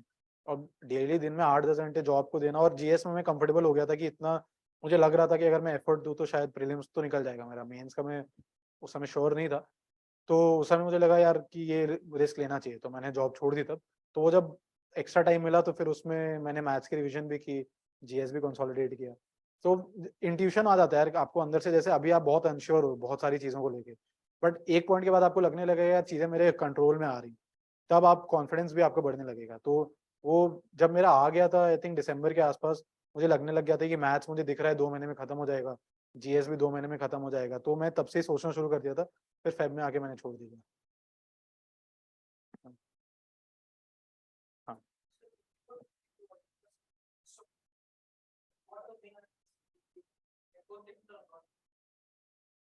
आई वोंट गिव एनी एडवाइस जो कर रहा है। I had no peer group because I was studying at home. GS was online classes. Maths I studied myself. That is a negative, but I think in my context it was a very big positive, because if you roam around here in this area, you will find a lot of people with a very negative attitude, and they tend to waste a lot of time also. See, if you have a good friend circle here, na, if it is a good friend circle, it will always help you. But if you have a negative friend circle, and in general when you make friends, what will happen after classes, let's say you go to the tea or coffee shop to have something, and you might go there with the intention of 10-15 minutes, you're sitting there for 1-1.5 hours. I'm not saying that detoxification is not important, it is very important, but sometimes you may tend to shoot your time, no. You might stay there for longer than you require, you might go home and not study enough, right? So I avoided these things. For me, my timetable was very this thing that, and timetable was based on the targets I had to complete. Let's say if I have to complete 3 topics today, if I'm completing them at 10 p.m., I leave everything, I do whatever I want and I sleep. But if it is stretching till 1 p.m., till 1 a.m. at night, I will study till 1. For me, those 3 topics to be completed are more important. So I formed my timetable like that. And for me, it was more important to complete my, daily targets, weekly targets, monthly targets. And I think I wouldn't give any advice as such. I would just say that try to complete your syllabus on time, try to make your targets realistic, and try to just achieve them. Nothing to see. This exam is, it is not as big a deal as people make it. You might think I've cleared it, so I'm saying it, but I knew it before the exam also. There are two things in this exam. If you do your time management well, and if you do your risk management well, you will be very comfortable in this exam. Right now you have 1 year for next prelims if you're not giving prelims this year. So if you devise your time accordingly, that by end of this December, right now this is just I think mid of May, by end of December, if you're completing your maths, if you're completing 80 to 90% of your GS, you are in such a good position for next year prelims that you have no idea. You can do your revision for both these things, and then you can give a lot of tests also, and you can be in a very comfortable position. But for that, you have to take decent amount of risk. That risk could be to give a lot of time to maths, at least 50%. For GS, give lesser time now, but increase your time once your syllabus in maths is getting completed. You have to take your risk accordingly. Time management, how well you are managing your coaching classes, both GS, maths, how much you're studying yourself. When you have days free, how much you're studying on those days. So only you have to manage your risk and time. After that, this exam is not as difficult as people, mean it to be. You just have to focus on your preparation. That is all I would tell, nothing too great.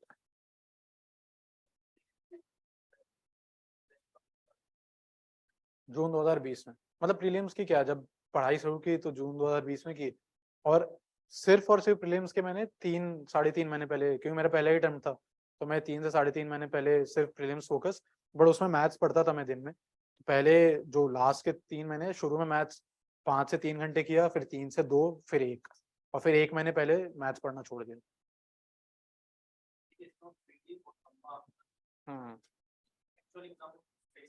नहीं, वो देते हैं अच्छा। मैंने किया था वो सवाल, मैंने पूरा सही किया था, 20 मार्क्स था, बहुत खुश हुआ था सवाल देख के।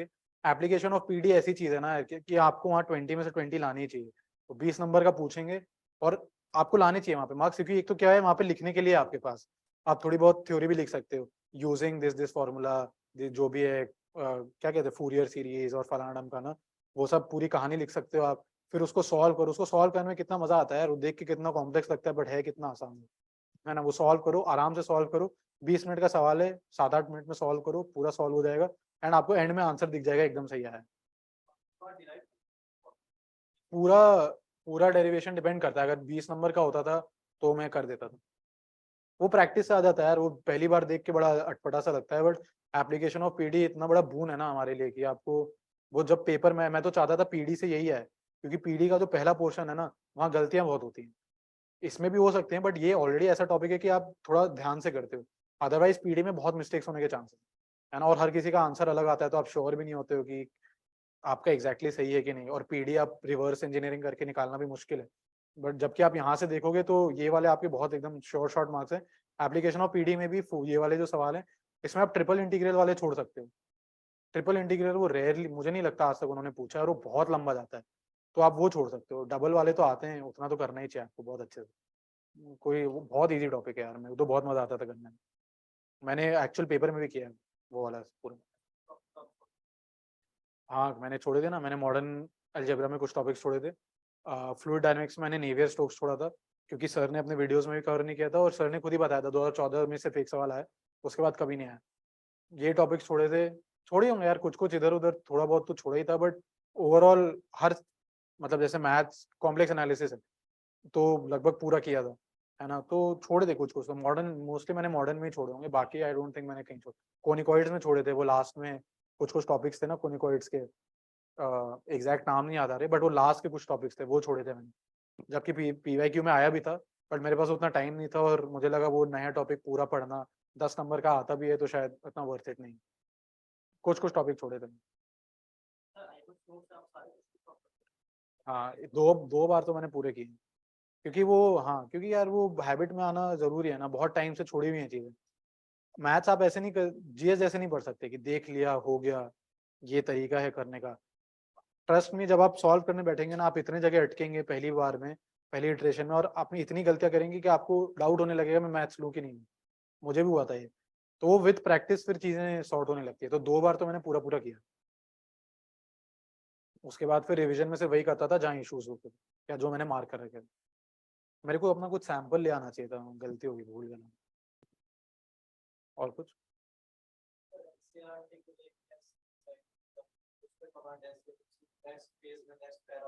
अरे ऐसा कुछ नहीं होता, नहीं रटना थोड़ी है एनसीईआरटी की, हमें पता होना चाहिए हर शब्द कहाँ लिखिए। बट आप जब बहुत बार रिवाइज करते हो ना, तो उसका एडवांटेज क्या होता है, जैसे अगर कोई डेल्टास पे सवाल है, तो मुझे आज भी याद है कि वो कोई तो लेफ्ट, मेरे वाले जो मेरे पास एडिशन थी, लेफ्ट पेज के नीचे कहीं पैराग्राफ में था, क्योंकि इतने बार देख लिया था तो यार ध्यान रह जाता है ना। तो ऐसा नहीं है कि आपको एकदम रट के ही जाना है, बट उसका मतलब ये होता है कि आपको कमांड होनी चाहिए आपके एनसीईआरटी में ना, कि अब जैसे एनसीईआरटी में जो मैप्स हैं वो नहीं छूटनी चाहिए। आप जो रिवर के सवाल देखते हो, 12th की एनसीईआरटी के शायद सेकंड या थर्ड चैप्टर है ड्रेनेज की, उसमें छोटा सा छोटा रिवर भी मेंशन है ना, वो आप अपने मैप पे बनाओ, उससे सवाल आते हैं। मेरे साल भी आया था वो, काबिनी वाबिनी शायद आ गया था उसमें, है ना। तो वो होता है, मतलब you have to read everything in detail NCERT में, स्पेशली ज्योग्राफी में तो करना ही चाहिए।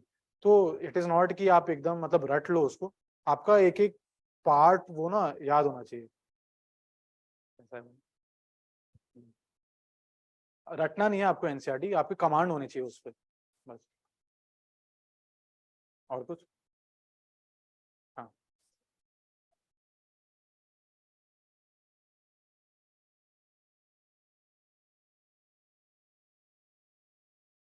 अब मान लो एक दिन का नहीं हुआ टारगेट, तो ट्राई करो अगले दिन निपट जाए। बैकलॉग मत बनाना बस। वो गिल्ट तब ज्यादा हैवी होने लगेगा जब आप पे बहुत बैकलॉग बनने लग जाए। अगर आप बैकलॉग मैनेज कर लोगे तो इतना इशू नहीं। मतलब यार इतना, अब जैसे यार अब मैं बोल रहा हूँ आपको, तो इसका ये मतलब थोड़ी है कि हर दिन का टारगेट मैंने हर दिन कंप्लीट किया होगा। बट मुझे हफ्ते में पता था, लेट से मैं लक्ष्मीकांत कर रहा हूँ, तो पार्लियामेंट तक मेरे 20 चैप्टर इस हफ्ते रिवाइज हो जाने चाहिए। अब ये होने के लिए 20 चैप्टर हैं, तो हर दिन मुझे 3 चैप्टर रिवाइज करना चाहिए। अब किसी दिन 2 कर ली, किसी दिन 4 कर ली, किसी दिन कुछ कुछ चैप्टर छोटे हैं तो 5 चैप्टर भी कर दी। तो पार्लियामेंट वाला चैप्टर सबसे बड़ा चैप्टर है, 40 पेज का है, तो जिस दिन वो पढ़ा तो उस दिन शायद 2 ही या 3 ही चैप्टर होता है। बट ऑन एन एवरेज उस हफ्ते में 20 चैप्टर रिवाइज होने चाहिए। आपको गिल्ट तब होने लगेगा जब आप करने थे 20 और आपने करे 10, और अब वो बैकलॉग आपके दिमाग में चल रहा है। तो बहुत ज्यादा बढ़ाओ मत बैकलॉग को, बैकलॉग जितना जल्दी निपटा सको उतना अच्छा है। गिल्ट विल्ट तो क्या ही है, अब अगर नहीं हुआ तो नहीं हुआ, अब आगे देखो। और ज्यादा इसमें गिल्ट में रहोगे तो फिर दिक्कत है। बस प्रैक्टिकल होके खत्म करने की कोशिश करो, इतना बहुत ज्यादा अपने इमोशंस को हैवी मत होने दो यार। और तो क्या ही है, मतलब ज्यादा गिल्ट विल्ट में रह के फिर और गिल्ट ले रहे हो, फिर और नहीं पढ़ रहे हो, तो खराब साइकिल। तो जितना जल्दी हो सके उसको कंप्लीट करने की कोशिश करो। मॉडर्न अलजेब्रा में अपने ईगो से फाइट मत करना कि मैं हर चीज समझूंगा ही और मैं एकदम फाड़ के दिखाऊंगा लोगों को कि देखो मॉडर्न अलजेब्रा का मैं चैंपियन हूँ। ये सब नहीं करना है आपको। जो टॉपिक्स आसान है, आपको ठीक लग रहे हैं, 3-4 बार पढ़ के आपको लग रहा है कि इन पे कमांड आ रहा है, उन पे। और कुछ इजी है, जैसे आइसोमॉर्फिज्म के 3 थ्योरम है, देख के बहुत डिफिकल्ट लगते हैं, होता बहुत इजी है। उसमें बस कर्नेल निकालना होता है हमको। वो देख के बहुत टफ लगता है, बट ना होता नहीं है। कुछ जो स्पेशल ग्रुप्स है, क्वार्टरनियन है और 2-3 हैं, वो याद कर लो, वो यूज हो जाते हैं। बेसिक आपको पता होना चाहिए ग्रुप रिंग वगैरह कैसे प्रूव किया जाता है ना। इन चीजों पे फोकस रखो, जो आसान आसान टॉपिक है। जो बहुत कॉम्प्लेक्स लग रहा है उसको आप इग्नोर कर सकते हो, मैंने तो छोड़ा था। क्योंकि यार मॉडर्न अलजेब्रा की आप एक चीज समझो, अगर तो वहां से टफ सवाल आ गया, तो जो बहुत अच्छे से पढ़ के गया उससे भी नहीं होने वाला है। ठीक है, तो उसमें किसी का लॉस नहीं हो रहा। आसान सवाल आ गया और आप पूरा ही छोड़ के चले गए, तो आपका पक्का 10-15 नंबर का लॉस हो जाएगा वहाँ पे। 10-15 नंबर मैथ्स में मतलब स्केलिंग लगा लो तो और बढ़ जाते हैं, है ना। डिवाइड बाई 0.8 के आसपास कर लो तो बढ़ ही जाते हैं। तो इसलिए इजी पार्ट कर लो आप, जो एकदम इजी है। बार बार रिवीजन से आपके कंट्रोल में आ जाएगा। कुछ बहुत इंपॉर्टेंट थ्योरम्स हैं वो याद कर लो। ऑर्डर ऑफ ए की पावर के less than equal to something something होता है। बहुत इजी इजी थ्योरम्स हैं, मतलब तो तरीका है सॉल्व करने का, वो एक बार आप पकड़ लो तो ये इजी सवाल इजी हो जाते हैं। जैसे कभी कभी हमें ये बताना पड़ता है कि कुछ हमें दे देंगे वो, और ऑर्डर ऑफ ए की पावर 32 क्या होगी। ये बहुत, मतलब ऑर्डर ऑफ ए की पावर या जो भी होता था यार सवाल, ये बड़े आसान टाइप के सवाल। ये सब मत छोड़ना। जो यूपीएससी में प्रीवियस ईयर मैंने देखे थे, कुछ कुछ तो मुझे हवा ही नहीं लगे थे, तो मैंने छोड़ दिया, है ना। और जो मुझे लग रहा था ये मेरे कंट्रोल में, वो मैंने सारी की।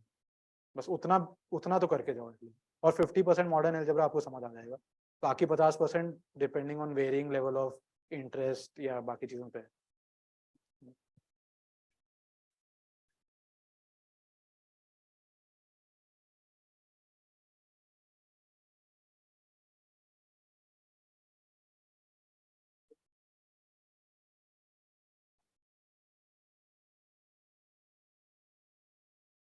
देखो आपका न्यूमेरिकल और एलपीपी तो आप 20 दिन में निपटा सकते हो, है ना। तो वो ट्राई करो कि खत्म ही कर दो। और फिर मॉडर्न अलजेब्रा थोड़ा धीरे धीरे करो आप, 1.5-2 महीने में कर लो आराम से। और साइड में जीएस को थोड़ा ज्यादा टाइम दो, आप 2-3 चीजें करो। मैं तो, अगर आपका जेन्युइनली ये सिचुएशन है, तो एक तो आप वो रिवीजन करो जो आपने ऑलरेडी कर रखा है। दिन में 1 घंटा रिवीजन दो उन टॉपिक्स को मैथ्स का जो आपने कंप्लीट कर रखा है, ताकि टच ना जाए आपका, है ना। और उनमें इंपॉर्टेंट क्वेश्चन मार्क करना शुरू करो, कुछ शॉर्ट नोट्स बनाना स्टार्ट करो, डिपेंडिंग ऑन जो आपका लेवल ऑफ प्रिपरेशन है। फिर आप 1 से 1.5 घंटा वो दो जो ये टॉपिक आपके बचे हैं। तो दिन में 2.5-3 घंटा आप अभी मैथ्स को दे सकते हो, अगर आप कोचिंग नहीं कर रहे हो, आपके टॉपिक्स खत्म हो गए, और बाकी टाइम आप जीएस को दो। जीएस 7 से 8 महीने का गेम, अब बहुत कॉम्प्रिहेंसिवली करना है तो, जल्दी जल्दी करना है तो जीएस भी 6 महीने में निपट जाएगा, तो आपके पास बहुत टाइम है। टेस्ट सीरीज आपको प्रीवियस मिल जाएंगे ना, G20 वाले ग्रुप पे जाओ, आपको पुराने टेस्ट सीरीज सारे मिल जाएंगे। और मैथ्स के वो है ना, PYQ है, उनसे अच्छा कोई टेस्ट सीरीज थोड़ी है। आपको ज्यादा कम लग रहे हैं सवाल, तो आप 90s के भी सवाल उठा लो। मैथ्स का यही तो ब्यूटी है ना, सिलेबस कभी चेंज थोड़ी हुआ है, स्टैटिक है एकदम। जो 30 साल पहले था सिलेबस, आज भी वही है। जो सवाल यूपीएससी 30 साल पहले पूछ रहा था, वो आज भी वही पूछ रहे हैं। तो आप वो वाले सॉल्व कर लो, कोई दिक्कत नहीं। बहुत ज्यादा यार नंबर पे फोकस मत करो, मैं तो आपको यही एडवाइस करूंगा।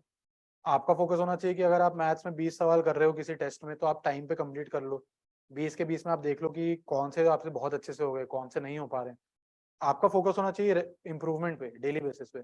अब किसी दिन आपके आगे मैथ्स में 300, किसी दिन आ रहे हैं 200, तो आप उस दिन मूड ऑफ करके बैठ गए, वो मतलब इतना वो नहीं है। आप फोकस इस पे करो कि आपका पेपर कंप्लीट हो जाए। जो टॉपिक आप रिवाइज करके आपने सवाल दिए, उसमें से आपको कितने आ पा रहे हैं, कितने, कौन सा टॉपिक में दिक्कत हो रही है, तो उन पे वापस जाके रिवीजन करो। फीडबैक वाला साइकिल है ना, कि आपने पढ़ा, रिवाइज किया, टेस्ट दिया, तो टेस्ट के बाद आपको क्या पता लग रहा है कि कहाँ दिक्कत है, अब वो दोबारा पढ़ लो। इंस्टेड ऑफ बहुत ज्यादा मार्क्स पे फोकस मत रखो यार, मार्क्स यूपीएससी देगा वही इंपॉर्टेंट है। ये वाले नंबरों से क्या लेना देना आपने, कोई तो अपने प्रैक्टिस के लिए है ना बस। और कुछ, हाँ।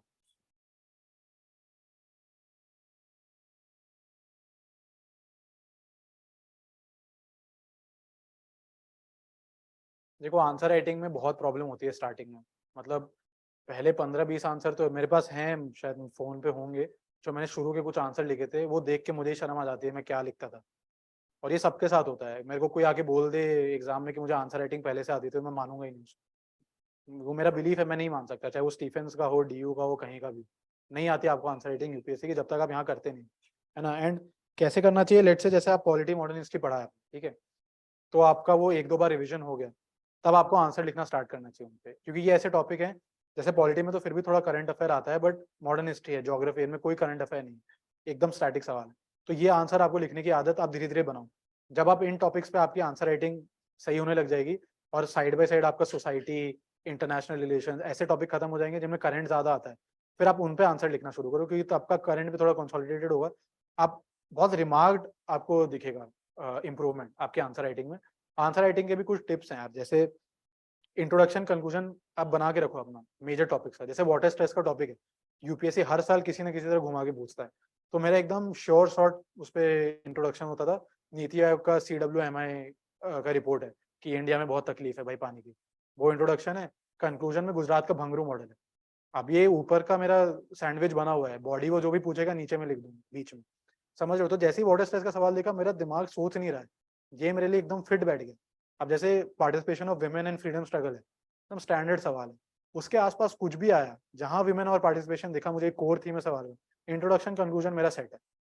उसका कंक्लूजन कुछ ऐसा था मेरा कि discussion about Indian national movement without contribution of women would be hollow, ऐसे करके कुछ था। अब मुझे सोचना ही नहीं है इस चीज पे, मेरा बस दिमाग इस चीज पे चलेगा, जो उन्होंने पूछा है वो बस लिखूंगा, बाकी ऊपर नीचे मेरा सेट है, ठीक है। फिर कुछ और चीजें, मान लो आपको सोशियो इकोनॉमिक, बंद हो गया क्या ये? मान लो आपको सोशियो इकोनॉमिक इम्पैक्ट पूछा है किसी चीज का, है ना। एक तरीका होगा कि आपने सोशियो इकोनॉमिक इम्पैक्ट ऑफ जो भी XYZ लिखा और नीचे 7-8 पॉइंट लिख दिए। उसमें दिक्कत क्या है, अगर आपने 7-8 पॉइंट लिख दिए 1 से लेके 8 तक, तो यहाँ से 2 से 2.5 नंबर देने का स्कोप छोड़ देते हो आप, वो आपको 2 से 2.5 नंबर दे देगा। बेटर तरीका क्या होता है लिखने का, सोशल इम्पैक्ट अलग लिखो,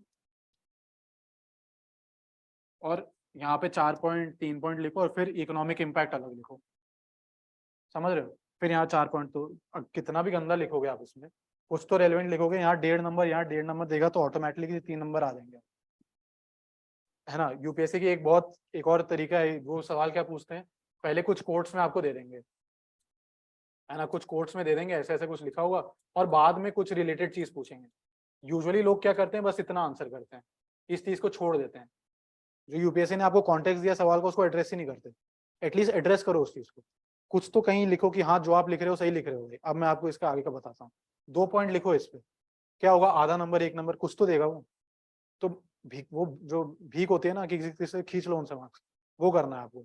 फिर कभी कभी जो है क्वेश्चन थोड़े कंसेप्चुअल होते हैं। लेट से आपको पूछा गया है कि गांधी जी के एंट्री से नेशनल फ्रीडम स्ट्रगल में क्या इंप्रूवमेंट होती है या क्या डिफरेंस आया, तो बहुत जनता क्या होगी, सीधा लिखना शुरू कर देंगे गांधी जी के आने के बाद फलाना ढमकाना ये हो गया, विमेन आ गए, चिल्ड्रन पिकेटिंग हो गई, ये हो गया वो हो गया, नॉन वायलेंस फलाना ढमकाना। आप क्या करो, आप एक टॉपिक ये बनाओ कि national movement before Gandhi ji, ठीक है। इसमें 3 पॉइंट लिखो। जैसे स्पेक्ट्रम में एक कीवर्ड था क्विक्सोटिक हीरोइज्म, है ना, मास मूवमेंट नहीं था, विमेन का पार्टिसिपेशन नहीं था, ये सब लिखो यहाँ पे। फिर अगला पॉइंट दो कि इंपॉर्टेंस ऑफ गांधी जी या जो भी उन्होंने कीवर्ड दिया है, और उस पर 7-8 पॉइंट लिखो। डायरेक्ट उसको डिफरेंस दिखेगा कि पहले मूवमेंट में विमेन नहीं थे, विमेन आ गए। कुछ एग्जांपल दे दो उसमें, जैसे वो कौन थी जिनको वो कहते थे हम, अरे जो सरोजिनी नायडू हो गई। 2-3 एग्जांपल दे दो जो आपके ध्यान में हो। पिकेटिंग दे दो, मास मूवमेंट दे दो, है ना, जो भी मास मूवमेंट में फिर आप वो दे दो, नॉन वायलेंट मूवमेंट्स दे दो, एग्जांपल दे दो। तो इमीडिएटली वो कनेक्ट दिखता है कि सवाल ने ये नहीं पूछा कि पहले क्या था, बट सवाल का नेचर ऐसा था कि अगर आप पहले का थोड़ा बता दो तो आगे का बहुत अच्छा हो जाता है, क्लियर हो जाता है। तो ये कुछ करना शुरू करो, तो वो आपको आंसर राइटिंग प्रैक्टिस से आती है। जितना आप आंसर लिखोगे ना, आप शुरू में देखोगे यार मेरे को क्यों नहीं मिल रहा नंबर, उस वो भी कुछ अपने कमेंट्स लिखेगा। फिर आपको धीरे धीरे रियलाइज होने लगेगा कि यार अगर मैं ये चीज करूंगा तो शायद इससे ज्यादा मार्क्स आ जाएंगे मुझे, है ना। तो अब जैसे इंट्रोडक्शन है, बहुत तरीके के इंट्रोडक्शन होते हैं। आप डेटा से दे सकते हो, आप कॉन्टेक्स्ट दे सकते हो, है ना, आप इंपॉर्टेंस बता सकते हो, आप डेफिनेशन दे सकते हो, है ना, बहुत तरीके, करंट अफेयर्स का कुछ दे सकते हो। तो बहुत तरीके के इंट्रोडक्शन होते हैं। आप किस टॉपिक में कैसा इंट्रोडक्शन देना है, वो जब आप आंसर राइटिंग करोगे तब आपको धीरे धीरे समझ आने लगेगी। तो आंसर राइटिंग यही पूछा था ना, पता नहीं मैं क्या बोलने लगी, यही पूछा था ना। हाँ तो यही है फिर, ये मतलब इट कम्स विद प्रैक्टिस। ऐसा नहीं है कि आप शुरू में बहुत दिक्कत होती है, बहुत गंदा लिखते हैं। मुझे 10 मार्कर्स लिखने में 20-20 मिनट से ज्यादा लगते थे शुरू में। मैं कभी सोचा नहीं था मेरा पेपर भी खत्म होगा। बट वो ग्रेजुअली फिर आपको रियलाइज होता है कि यार 150 वर्ड मैक्सिमम हो, तो मैं मैक्सिमम ही लिखूंगा। मैं नहीं लिख रहा हूँ 180 वर्ड, जो ज्यादा रेलिवेंट है आप वो लिखो, एंड मार्क्स मिल जाएंगे अकॉर्डिंगली, है ना। Hello sir. हाँ ठीक है। हाँ वो तो होता ही है, वो तो रिसेंसी बायस है ना ब्रेन का। तो जब तक आप अभी कर रहे हो कोई चीज 1.5 महीने बाद भूल ही जाओगे, इसलिए तो रिवीजन इंपॉर्टेंट है। तो रिवीजन का आपको एक स्लॉट रखना चाहिए, 1-1.25 घंटा तो स्पेशली मैथ्स में जरूर रखना चाहिए। दिन में आधा घंटे ही रिवीजन करो। रिवीजन के टाइम पे उठा के पेन सॉल्व मत करो सारे सवाल, बट एटलीस्ट फॉर्मूले देख लो, क्या तरीका है सॉल्व करने का वो देख लो।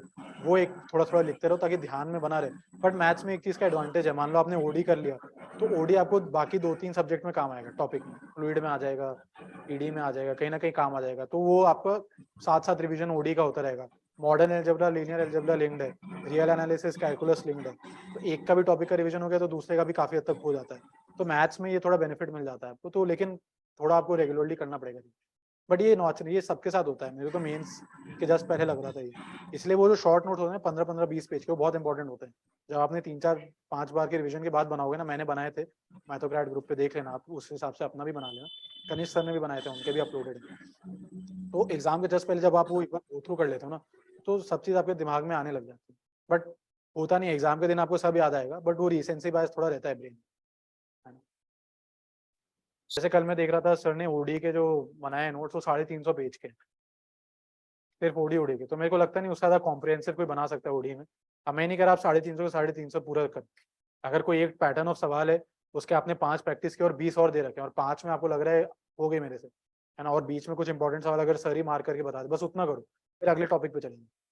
Don't have to do entire 350 pages. हो सकता है सर ने कुछ प्रूफ्स भी डाले। अब my Mathocrat should be much more in depth because sir is much better.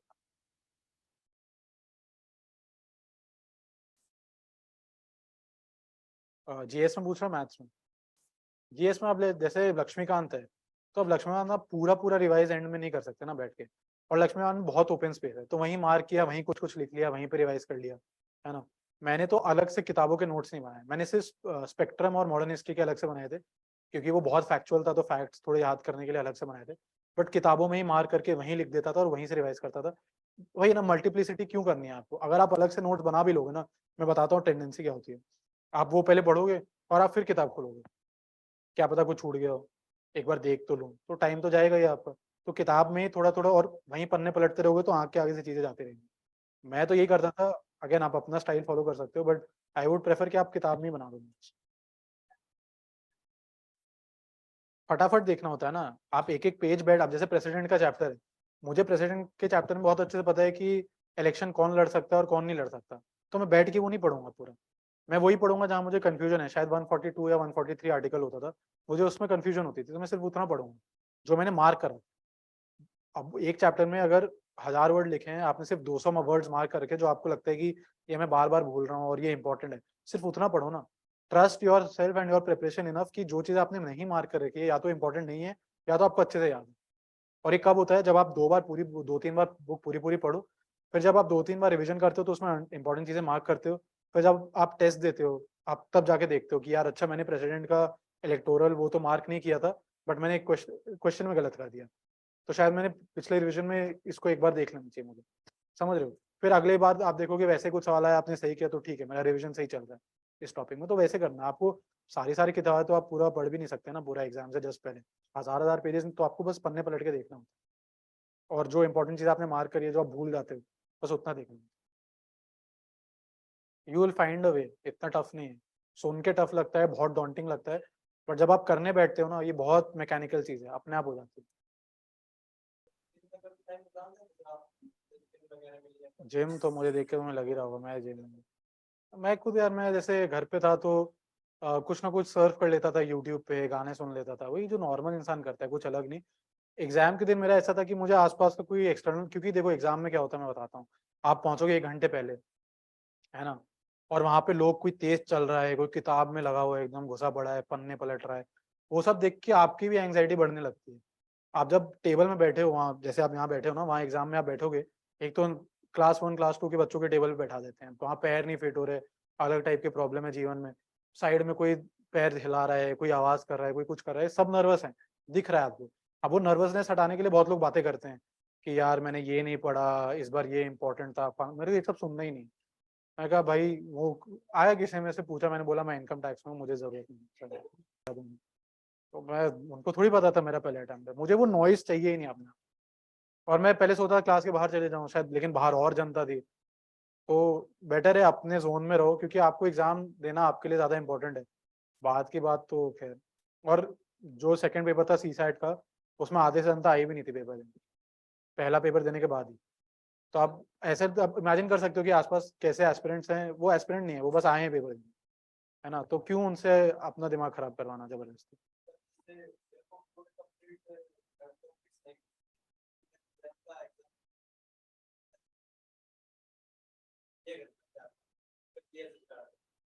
GeM का कौन-सा एग्ज़ाम? अच्छा, जैम का, हाँ, ठीक है, ठीक है। तो आप यूपीएससी दे ही नहीं रहे हो?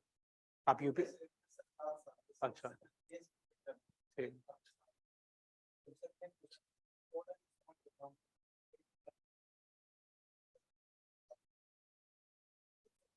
हाँ, हुँ, हाँ। नहीं, बेसिक से कराया है हमने। इन्होंने जो भी कराया है वो बेसिक से ही कराया है। उनको छोड़ा नहीं है, बट मॉडर्न इनका ना बहुत कंप्लीट नहीं है, क्योंकि ये हमारे प्रीलिम्स और मेंस के बीच में ये कर रहे थे, एंड उसके बाद फिर ये शायद सर भी बिज़ी हो गए थे बहुत चीज़ों में। तो मॉडर्न इनका कंप्लीट नहीं है, उतना एग्ज़ॉस्टिव नहीं है जितना इन्होंने फिज़िक्स और रियल एनालिसिस वगैरह बना रखा है। तो थोड़ा आप वीडियो देख के, थोड़ा आप और सोर्स देख के आप मिला-जुला के कर सकते हो। जो आपको जहाँ से ज़्यादा ठीक लगे वहाँ से आप वो करो। हुँ, बहुत तगड़े से।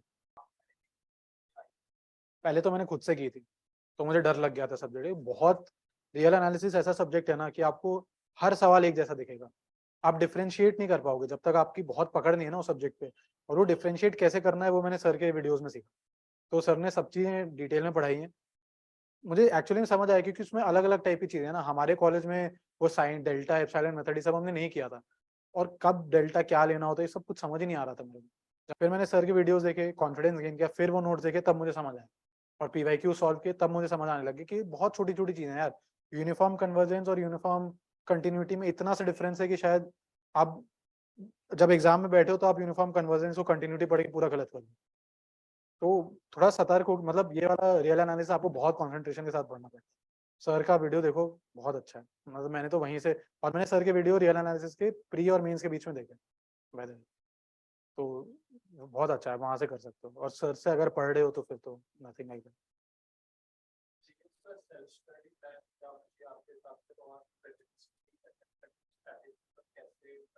देखो सेल्फ स्टडी प्लान तो अपना खुद बनाओ, हर किसी का अलग है। अगर 650-700 लोग सेलेक्ट हो रहे हैं ना एग्जाम में, तो 700 अलग अलग तरीके हैं एग्जाम क्लियर करने के, ठीक है, कोई एक स्टैंडर्ड तो है नहीं। आपको पता होना चाहिए 8 महीने में सिलेबस करना है, ये टॉपिक बहुत इंपॉर्टेंट है, ये बहुत अच्छे से होने चाहिए, तो फिर आप अपने हिसाब से डिवाइस कर लो, क्योंकि आपके कुछ सिचुएशन अलग होगी, क्या कोचिंग कर रहे हो, कितना टाइम दे रहे हो, फलाना ढमकाना, तो उस हिसाब से कर लो। प्रीलिम्स में यार एक चीज है, जैसे पॉलिटी, ये 4 सब्जेक्ट है ना, इसके बिना क्या है, चलो आप ऐसे ही दूंगे, पॉलिटी, इकोनॉमी, मॉडर्न हिस्ट्री और एनवायरनमेंट के बेसिक्स, इन 4 के कमांड के बिना आपका प्रीलिम्स नहीं क्लियर हो रहा। आप हर साल देख लेना, जैसे यूपीएससी कुछ कुछ करके डरा देगा आपको। पहले वो पूछते थे ना, उसमें क्या पूछते थे वो, wild life sanctuary, national park, अजीबोगरीब। तो जब उन्हें देखा लोग पढ़ के आने लग गए, या उन्होंने देखा क्या, वो उनका पैटर्न ही है, 3-3 साल पे ही चेंज करते हैं। फिर उन्होंने बुद्धिज्म जैनिज्म बहुत डेप्थ में पूछा, तो फिर उससे डरने लग गया। एक साल एग्रीकल्चर आ गया था बहुत ज्यादा, मेरे वाले साल में स्पोर्ट्स और एंशियंट मिडीवल बहुत टफ आई थी। जस्ट पिछले साल IR और हिस्ट्री बहुत टफ आई थी, है ना। बट अगर आपकी इन 4 सब्जेक्ट कमांड है तो 60 सवाल आते हैं, इनमें से आप 40 सही करो, जो 20 से 25 आपको कॉमन सेंस के थ्रू सही करने होते हैं वो सही करो, आपका प्रीलिम्स क्लियर हो जाए। तो आपकी क्लैरिटी होनी चाहिए कि ये सब्जेक्ट मेरा एकदम टिप्स पे होना चाहिए, they should be very strong. और बाकी फिर उस जैसा पेपर हो उस हिसाब से आप अपना on the day of the paper पहले सोच के मत जाओ मैं 90 करके आऊंगा, पता चला पेपर इतना टफ आ गया, 90 करने के चक्कर में आप नेगेटिव कर गए और बाहर हो, है ना। तो पेपर उस टाइम देखो कि आपको कैसा लग रहा है, टफ है, इजी है, फिर उतने नंबर ऑफ अटेम्प्ट्स और इन क्वेश्चंस पे ज्यादा फोकस।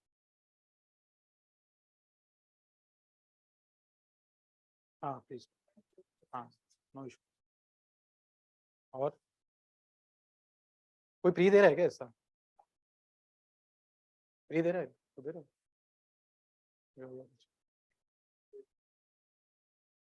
सही। और कुछ है। हाँ, आपका बैकग्राउंड क्या है, तो मैथ्स में आपको डिसेंट कॉन्फिडेंस है। देखो मैं आपको बताता हूँ, आप ओडी, पीडी, एलपीपी और न्यूमेरिकल, इन 4 में ये 4 करके देखो आप एक बार। अगर आपको इनमें कहीं दिक्कत आ रही है तो फिर मैथ्स मत लेना, क्योंकि बाकी टॉपिक इनसे थोड़े टफ ही हैं। बट अगर आपसे ये कंफर्टेबली हो जा रहे हैं, मतलब ऑब्वियसली थोड़ा देख देख के, फॉर्मूला देख देख के, और 70-80% सवाल आप सही कर दे रहे हो या आप सही ट्रैक पे जा रहे हो, तो आप मैथ्स ले सकते हो। मैथ्स के यार बहुत एडवांटेज हैं, ये दुनिया भर के लोग बहुत डिसएडवांटेज गिनाते हैं कि जीएस के साथ नहीं है सिंक वगैरह। ये अच्छी बात है यार, क्योंकि फिर आप जीएस उतना ही पढ़ोगे जितना इंपॉर्टेंट है। आप जबरदस्ती जीएस में नहीं लगा रहे इतना टाइम, जीएस उतना स्कोरिंग नहीं है। मैथ्स आपको एग्जाम देते पता चल जाएगा आपके कितने नंबर आने वाले हैं। इससे ज्यादा ऑब्जेक्टिव कुछ नहीं है, एकदम स्टैटिक है, जितना रिवीजन करोगे उतना अच्छा होगा। करंट अफेयर से कुछ नहीं आना, है ना। मैथ्स के बहुत एडवांटेज है यार, जो बाकी ऑप्शनल्स आपको दे ही नहीं सकते।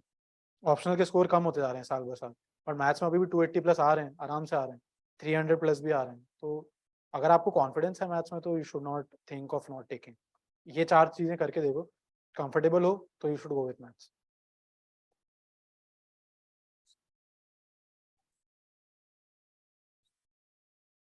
मिडिवल में वॉर्स पढ़ने की जरूरत नहीं है, ये कौन किससे लड़ लिया और कौन जीता और क्या ट्रीटी वीटी हुई, ये सब मिडिवल में मत पढ़ना।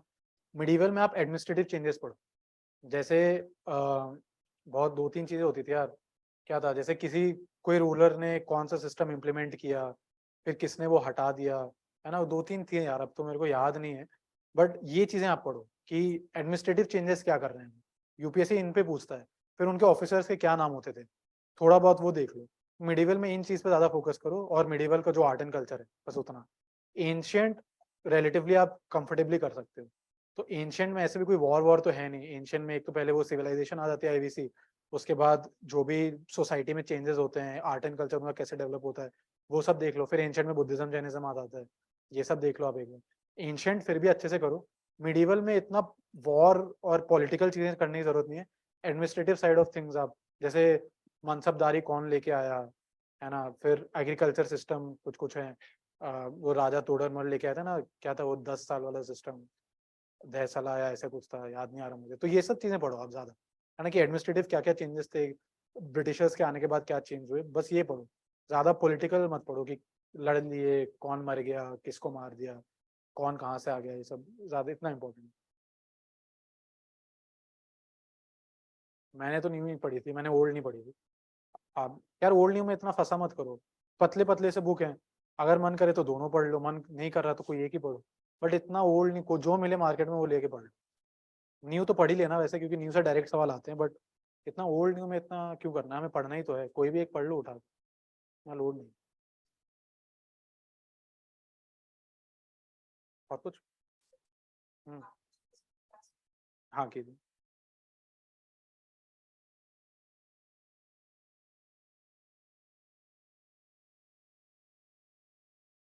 अब तो नहीं किया तो कोई मतलब नहीं है सोचने का। हाँ, और आप इस साल प्रीलिम्स दे रहे हो, तो आप फोकस करो अभी 2 हफ्ते प्रीलिम्स पे। मेंस के टाइम देखो, कोचिंग से कोई खास फर्क नहीं पड़ता है, कोचिंग से बस ये है कि आपकी अंडरस्टैंडिंग थोड़ी जल्दी आ जाती है चीज़ों की। क्योंकि मैं अगर पहली बार पॉलिटी पढ़ रहा हूँ और मेरे को कोई बताने वाला नहीं है, तो मुझे वही चीज़ 4 दिन में समझ आएगी जो मुझे एक बार में समझ आ जाएगी अगर कोई टीचर पढ़ा, बस इतना से डिफरेंस है। तो अगर आपको जीएस के सब्जेक्ट समझ आ गए हैं, आपकी तैयारी ठीक है, तो फिर कोचिंग से इतना फर्क नहीं पड़ता। मेंस में मैं आपको बता रहा हूँ, प्रीलिम्स तो चलो अलग चीज़ है, मेंस में इट इज़ नॉट कि आपको कितना आता है, इट इज़ कि आप कितना लिख पाते हो जितना आपको आता है ना। तो उससे कोई फर्क नहीं पड़ेगा कि आपने कोचिंग की या नहीं की, कोचिंग में कुछ वो नया नहीं बताते हैं, वो बेसिक्स पढ़ाते हैं, उतना बेसिक आपको भी आता है। आंसर राइटिंग की स्किल डेवलप कर लेना and you will be good to go, इतना कोई वो नहीं, है ना। एनीथिंग एल्स कुछ मैथ्स से रिलेटेड, क्योंकि मेन तो मैथ्स का ही अगर कोई इशू है तो जीएस भी मतलब कोई ऐसा लोड नहीं है, बट कुछ हो तो पूछ लो, अदरवाइज विल एंड इट।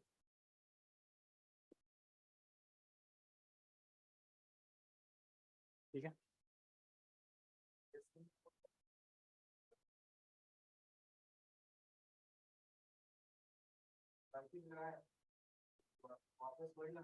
हाँ क्या दिक्कत। हाँ, नए सवाल क्यों ढूंढने हैं, मैं तो ये क्यों ढूंढने नए सवाल, जितने जो स्टैंडर्ड सवाल यूपीएससी पूछ रहा है वही बार बार आपसे हो जा रहे हैं, तो अच्छी बात है। 70 to 80% पेपर यूपीएससी ऐसा पूछता है जो पहले पूछ चुके, तो आप वो बार बार करो, 20% जो नए सवाल होंगे वो आपके प्रैक्टिस के कॉन्फिडेंस से ही हो जाएंगे। तो वो आप कर सकते हो, नए सवाल आप पहले तो आप नए सवाल ढूंढने जाओगे, फिर आप वो करोगे, उसमें अगर आपको कहीं डाउट आया तो फिर आप आंसर ढूंढने जाओगे। जितना आपको आता है उसको कंसोलिडेट करो, दैट इज ऑलवेज बेटर। मेरा तो ये एक्सपीरियंस। बाकी अगर आपको लग रहा है कि आपको नए सवाल करने चाहिए तो आप कर लो, इसमें कोई हार नहीं है, बट टाइम उस हिसाब से फिर आप देख लेना, आपका रिविजन ज़्यादा इंपॉर्टेंट है और ना कि सवाल कंप्लीट करना, नए सवाल करना। जेई का एग्जाम नहीं दे रहे ना यार, यूपीएससी का एग्जाम कॉलेज के एग्जाम के जैसा होता है, बहुत ज़्यादा डिफरेंस नहीं है।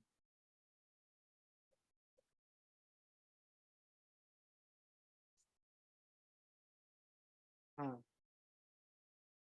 उन्हीं को तो मार करना है हमें, वो क्वेश्चन आपको बार बार करना है कि वो दो, और वहाँ कहाँ अटक रहे हो ये आइडेंटिफाई करना शुरू करना, कि किस एग्जैक्ट चीज़ है जो आपको नहीं समझ आ रही है, कौन सा ऐसा मतलब वो वाला टॉपिक है जो आपको प्रॉब्लम दे रहा है, तो फिर उन पे वर्क करो आप। यही वही कह रहा हूँ, एक ही सवाल आप दो दो तीन तीन बार कर रहे हो, आपको बार बार लग रहा है मैं यहाँ अटक रहा हूँ, क्यों अटक रहे हो वो जानना बहुत इंपॉर्टेंट है, वो सॉल्व करो। वो प्रॉब्लम सॉल्व करोगे तो फिर ईजी हो जाएगा आपके लिए, एंड फिर उसके लिए आप सर की हेल्प लो, अपने पीयर ग्रुप से पूछो। जो सवाल में आप अटक रहे हो जरूरी नहीं बाकी अटक रहे होंगे, हो सकता है आपका कॉन्सेप्चुअल क्लैरिटी वहाँ पे नहीं है, तो आप फिर उससे देखोगे ना कि क्या आपको इशू हो रही है, फिर आप उसको सॉल्व करोगे, फिर आप बेटर होगे बाद में, फिर वो प्रॉब्लम आप वो मतलब प्रॉब्लम जो क्वेश्चन है वो आपको ज्यादा इशू नहीं देगा। यही तरीका है, मतलब फिर उसके लिए उसी को मार करो, बार बार वही रिवाइज करना जो आपसे बार बार हो जा रहा है, उसको मार करके रिवाइज करने का कोई इतना सेंस नहीं।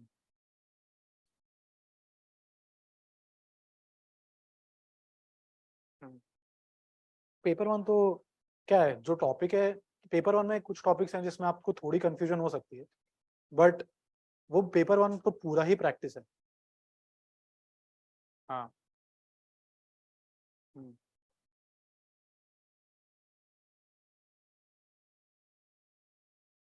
तो उस चैप्टर को एक बार रिवाइज करो अच्छे से, 3 4 टेस्ट दो लगातार, और अपने सारी गलतियां देखना शुरू करो। एग्जैक्ट मेरे को भी लीनियर अलजेब्रा में बहुत दिक्कत होगी, टू बी वेरी फ्रैंक, और मेरे को मास्टर करने में बहुत टाइम लगा था लीनियर अलजेब्रा। पता नहीं कुछ तो था वो चैप्टर से, मुझे कुछ तो दिक्कत थी, बट मुझे बहुत टाइम लगा उससे उसको मास्टर करने में। तो आप तो एक बार अच्छे से रिवीजन करो, रिवीजन के टाइम जिस कॉन्सेप्ट में दिक्कत हो रही है वो पूछो, वो क्लियर करो, फिर टेस्ट दो, फिर टेस्ट में देखो, और यूपीएससी के एक बार देख लो टेस्ट लगा, लीनियर अलजेब्रा के सवाल G20 से उठाओ, करके देखो, फिर वहां जो स्पेसिफिक इशू है, जैसे मुझे नहीं लगता केली हैमिल्टन में आपको दिक्कत होगी, वो तो एकदम स्टैंडर्ड है, delta A minus lambda A zero करो, लैम्डा निकालो, आइगन वेक्टर आइगन वैल्यू, इनमें दिक्कत नहीं होगी।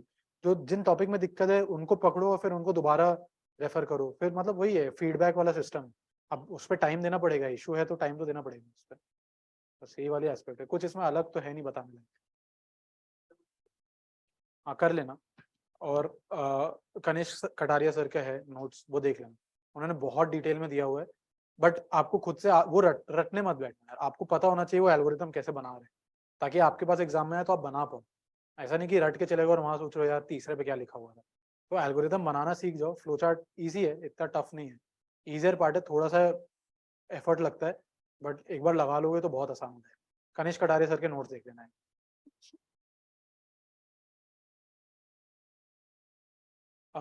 जैसे के मैप है, कॉर्नॉग मैप है, वो यूपीएससी ने कभी नहीं पूछा, तो वो मत पढ़ो, है ना। जो बेसिक है, डेसिमल से हेक्साडेसिमल और ये सब कन्वर्जन है, ये देख लो एक बार, है ना। और क्या आता था कंप्यूटर, फ्लो चार्ट प्रोग्रामिंग आती थी थोड़ी बहुत, और तो क्या ही आता है यार, और भी कुछ आता है क्या, मुझे तो याद भी नहीं है, बट जो नहीं आता वो मत पढ़ो। हाँ हाँ, वही कन्वर्जन, नंबर सिस्टम में कन्वर्जन देख लो, है ना। तो जो नहीं आता वो मत पढ़ो, जो आता है वो पढ़ लो। पीवाईक्यू देखो, ये टॉपिक इंपॉर्टेंट है इसमें से, बस उतना पढ़ो। जैसे कॉर्नर मैप है, वो नहीं आता है, उसको छोड़ दो, मत दिमाग लगाओ उसमें, ऐसे ही करना है बस, और कुछ। हाँ हाँ, 3 स्टैंडर्ड कॉन्टूर होते हैं। हाँ हाँ हाँ, वो तो आपको क्वेश्चन से देखना पड़ेगा। वो वो स्पेशल टाइप के कंटूर होते हैं। देख, एक तो कंटूर है जो 3 स्टैंडर्ड फॉर्म ऑफ सवाल है, एक उनके कंटूर है। एक स्पेशल फॉर्म ऑफ कंटूर है जो यूपीएससी ने बहुत ज्यादा नहीं पूछे हैं, बट उसमें 3-4 तरीके के बस देख लो एक बार, मतलब कुछ ऐसा मिलता जुलता मिल गया एग्जाम में तो कर देना, बट मैं ये नहीं बोलूंगा कि उस पर बहुत ज्यादा फोकस करो। अगर आप कंटूर इंटीग्रेशन पे लेट से 100 मिनट दे रहे हो, तो बस 10 मिनट वो देखो, 90 मिनट्स तो आपका टाइम सिर्फ स्टैंडर्ड पे जाना चाहिए। तो यूपीएससी पूछ रहा है उस पर ज्यादा फोकस दो, स्पेशल कंटूर यूपीएससी ने ज्यादा पूछे नहीं, तो उस पर बहुत ज्यादा टाइम मत दो। बस जो यूपीएससी ने ज्यादा से ज्यादा क्या पूछा है कि जो स्टैंडर्ड कंटूर है उसमें पोल जो है वो एक्सेसिव है, तो आपको वो उस पे ऊपर से छोटा सा सर्कल बना के एप्सिलॉन का जाना पड़ता है। ऐसे टाइप के सवाल यूपीएससी ने थोड़े पूछ रखे हैं, ये देख लो। स्पेशल कंटूर में 2-3 तरीके के देख लो, शिवराज सर भी शायद बढ़ा ही देंगे, इनके उनके भी है सीरीज पे है, आइडेंटिफाई नहीं होते यार वो, वैसे सवाल आपको याद करने पड़ेंगे अगर आप इतना करना चाहते हो तो। नहीं करना चाहते तो आप छोड़ सकते हो उसको, यूपीएससी नहीं पूछते।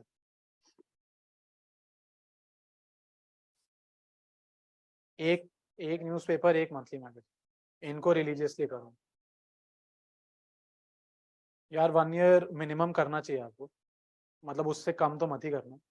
18 मंथ्स इज द एक्सेप्ट, मुझे ऐसा लगता है 18 मंथ्स सही होता है, बट 1 ईयर तो करो ही करो, 18 मंथ्स का कर सकते हो तो बेटर।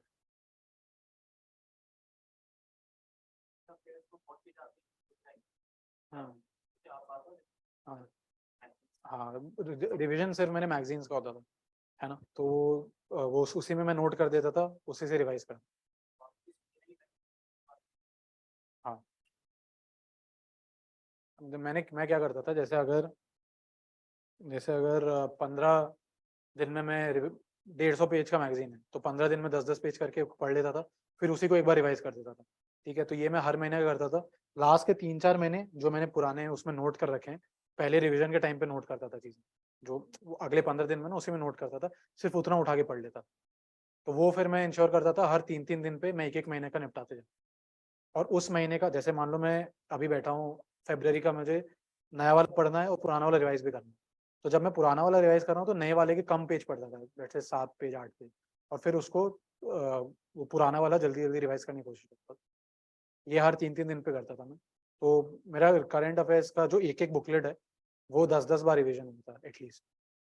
क्योंकि वो मैंने बहुत बार करा। और आपको अभी सोच के लग रहा होगा यार इतना टाइम नहीं है, मेरे पास भी नहीं था। वो हो जाता है अपने आप, जब आप आपकी रीडिंग स्पीड इतनी बढ़ जाती है, आपकी अंडरस्टैंडिंग चीज है ना, जो ग्रास्प करने की एबिलिटी है, बहुत तेजी से बढ़ती है। जब आरबीआई पे कोई न्यूज आएगा तो आपको आरबीआई की मॉनेटरी पॉलिसी कमेटी कैसे बैठती है, कौन करता है क्या, आपको ऑलरेडी है दिमाग। आप वो फटफट देखते हो, पलट देते हो। शुरू में टाइम लगता है इन चीज़ों, है ना। जब आपकी रिवीजन उस लेवल पे आ जाती है तो बहुत जल्दी जल्दी होती है। तो ट्राई करो कि ये करो एटलीस्ट इंग्लिश में। हाँ, नहीं नहीं, ऐसा कुछ नहीं है, ये बोलने की बातें हैं। रवि है इस बार, सुनील है, ये सारे तो हैं ही हिंदी के। आनंद है, वो तो उनके हिंदी भी मीडियम भी है, और इनके इंटरव्यू भी अच्छे ही है यार, ऐसा कुछ नहीं। 170 175 अच्छा स्कोर है इंटरव्यू। जब आपका 180 क्रॉस करने लगे तब आप एक्स्ट्रा ऑर्डिनरी स्कोर करो। 170 175 बहुत अच्छा स्कोर है इंटरव्यू।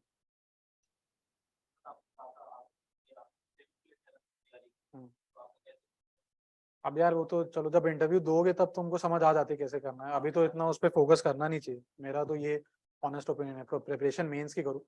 इंटरव्यू के टाइम पे आपको, मेरे पास तो सिर्फ 14 दिन था यार इंटरव्यू के। मेंस का रिजल्ट आया था 14 दिन में, मेरा इंटरव्यू था। तो वो पूरे 14 दिन में मॉक्स प्रिपरेशन सब करना चाहिए। वो हो जाता है, आपको तरीका समझ आ जाता है। मेंस देने के बाद अगर आपको पता होता है आपका इंटरव्यू आने वाला है, तो आप डिसेंटली कॉन्फिडेंट होते हो। इंटरव्यू की तैयारी अपनी अलग होती है, वो हो जाएगा, उसके टेंशन मत लो। शायरी नहीं सुनाई थी यार मैंने। यार हुआ ये था, अब जैसे मेरा तो पहले इंटरव्यू था, और मेरे एक जान पहचान वाले, उन्होंने 4 बार इंटरव्यू दिया। अच्छे नंबर आए उनके हमेशा, 2 बार अच्छे हैं, 2 बार खराब आए। तो उनका ऐसा मानना था कि जब सारे लोग पूछ लें एक बार और चेयरमैन दोबारा पूछने लगे बोर्ड का, तो ये अच्छा साइन होता है। तो मेरे से सारे लोगों ने पूछ लिया, और फिर मैम ने मेरे को बोल दिया यू मे नाउ लीव। तो मेरे को ऐसा लगा यार इन्होंने तो पूछा नहीं। तो मैंने सामने से उनको बोल दिया ma'am I want to share some. तो उस समय मुझे कुछ नहीं पता था मैं क्या बोलने वाला हूँ, नहीं बोलने वाला हूँ। तो उन्होंने बोला बता दो। और ये यार लक है, पता है, ये चीज़ें आप प्रिपेयर करके नहीं जा सकते, और ये आपकी पर्सनालिटी का पार्ट होना चाहिए, तो हो जाती है चीज़ें। आप वहाँ फेक करने की कोशिश करो, प्रिपेयर करके जाने वो दिख जाता है। मैं उस दिन जब यूपीएससी इंटरव्यू देने आ रहा था, तो मेरे गाड़ी में ये रेडियो पे गाना बजा कि आज उनसे पहली मुलाकात होगी वाला ना। तो वो पूरे टाइम जब मैं वहाँ बैठा था ना, आप पहले बैठते हो अंदर वेट करते हो, तो ये मेरे दिमाग में चल रहा था एकदम। मैं गया, इंटरव्यू हो गया। तो उन्होंने बोला बताओ। मैं पहले सोचा था अपना एक्सपीरियंस बता दूंगा पहला इंटरव्यू, बट फिर पता नहीं क्या क्लिक किया। मैंने कहा मैम एक गाना है, मेरे को लगता है, इंग्लिश में बोला कि मेरे को लगता है कि ये 25-30 मिनट के कॉन्वर्सेशन में बहुत एप्ट है। तो उन्होंने बोला बताओ। तो फिर मैंने उनको ऐसे ऐसे ही बोला जैसे अभी कि आज उनसे पहली मुलाकात होगी, फिर आमने सामने बात होगी, फिर होगा क्या क्या पता क्या। तो ये बोला मैंने, और मैम का जो रिएक्शन था ना, एकदम स्टोन कोल्ड। मेरे को लगा मैंने बर्बाद कर दिया, कि नहीं बोलना चाहिए था, 20-25 नंबर मेरे कम ही आएंगे। बट फिर जब मैं जा रहा था, तो फिर मैम ने मेरे को रोका, और फिर मेरे से पूछा आपकी कोई गर्लफ्रेंड है, तो मैंने बोला नहीं। तो कहते हैं गाना इंटरव्यू के लिए ऐप तो नहीं है, उनके लिए गाना। और फिर हंसने लगी। फिर वो हंसने लगी तो बाकी सब हंसने लग गए, फिर मैं हंसते हंसते निकल गया। उस समय तो हंसते हंसते निकल गया, लेकिन मेरा दूसरे दिन था इंटरव्यू। 2 महीने चले थे इंटरव्यूज, और हर दिन मेरे को लगता था कि मैंने कितना बड़ा ब्लंडर कर दिया है, मेरे को बिल्कुल नहीं करना चाहिए था। बट ठीक है, इट वर्क, नंबर आ गए। बट ये चीजें आप प्रिपेयर, ये सब प्रिपेयर करके मत जाना यार, ये बैकफायर कर जाएगा यार। वो दिख जाता है वहाँ पे, जब आप कोई चीज रट के जाते हो ना, या प्रिपेयर करके जाते हो, तो आप बहुत एक तो नर्वस होते हो उसको सही इंप्लीमेंट करने के लिए। वो दिख जाता है यार। तो ये सब मत करना, ड्रामे वो पकड़ लेते हैं। अगर आप जेन्युइन हो, आपकी पर्सनैलिटी भी वैसी है, तो ये सब हो जाता है। जो आप जैसे हो वैसे ही रहना वहाँ पे, उतना इतना लोड नहीं है इंटरव्यू का, तो अभी मत ही लो। और कुछ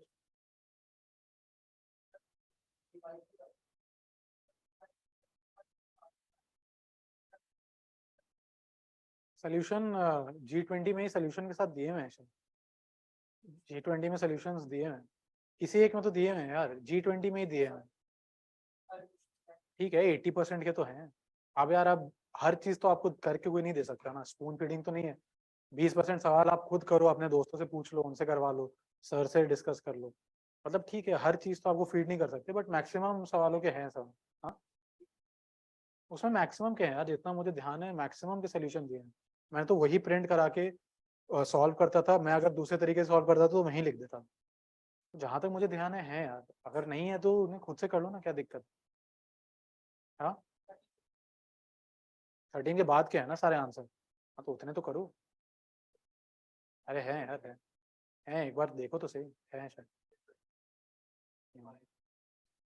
IMS तो G20 का तो देख लो।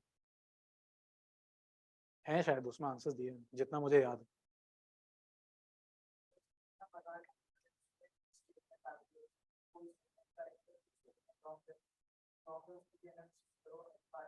हाँ। अब जैसे मान लो आपसे बुद्धिज्म के कोई सेक्ट पूछे हैं कि ये फलाना किस सेक्ट का पार्ट है ना, तो उसमें 4 सेक्ट दिए हुए हैं, आंसर तो एक ही है, तो बाकी 3 सेक्ट पढ़ो ना आप, तो क्या इंपॉर्टेंट है, क्या लेना देना है। बहुत बार कोई ये पूछे जाते हैं, मान लो ऑर्गेनाइजेशन, तो उनकी सेक्रेटेरिएट कहाँ है, किसके पार्ट हैं, क्या करते हैं। जैसे 2020 में देखो, अंडर टू कोएलिशन शायद मैच द फॉलोइंग में आया था, मेरे साथ शायद आया था, और जस्ट जो पिछला प्रीलिम्स गया उसमें उसका सेक्रेटेरिएट पूछ लिया। तो पीवाईक्यू जो है, अब जैसे कोई ये कोई एनिमल है, उससे रिलेटेड वाइल्ड लाइफ सेंचुरी पूछ रहे हैं, आंसर तो एक ही है, बाकी 3 का देखो कहाँ पे है, वो किस एनिमल के लिए फेमस है, वो नोट्स बनाओ, ऑप्शन वाइज नोट बनाओ। ये आर्ट एंड कल्चर में और एनवायरनमेंट में बहुत काम आता है, और आईआर में भी। तो ऐसे करो आप, ये ऐसे करनी होती है। अब वो थोड़ी कर सकती है 1 and 2, 2 and 3, तो उसका एनालिसिस नहीं है, ऑप्शन का एनालिसिस, मतलब जो सवाल पूछा उसका एनालिसिस, समझा? हम्म।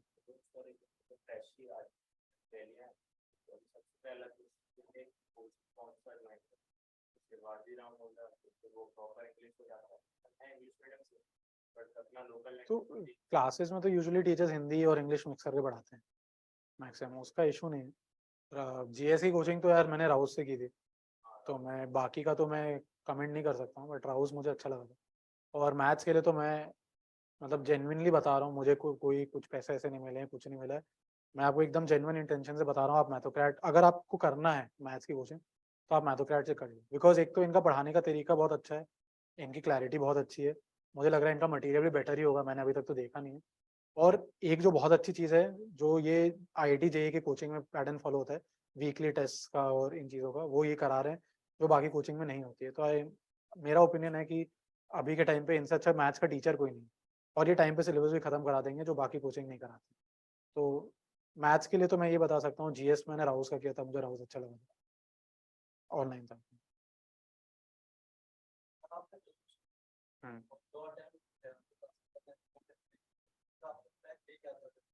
वापस सॉफ्टवेयर डेवलपर बन गया।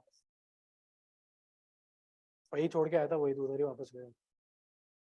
यही करना था, मतलब बोल के तो आसानी लगता है, बट होता तो टफ है। बट प्लान तो यही था कि मैं, क्योंकि 2 अटेम्प्ट अच्छे से दूंगा तो तैयारी तो मेरी हो जाएगी इतनी कि फिर मुझे सिर्फ रिवीजन की जरूरत है, बार बार नया कुछ नहीं पढ़ना, तो वो मैं जॉब के साथ भी कर लेता।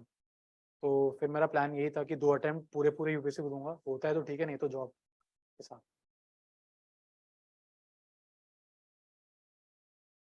ठीक है, और कोई डाउट? चलो, थैंक यू यार, थैंक यू फॉर। हाँ सर। अच्छा अच्छा, ठीक है। डेट में आए होंगे सर। हाँ,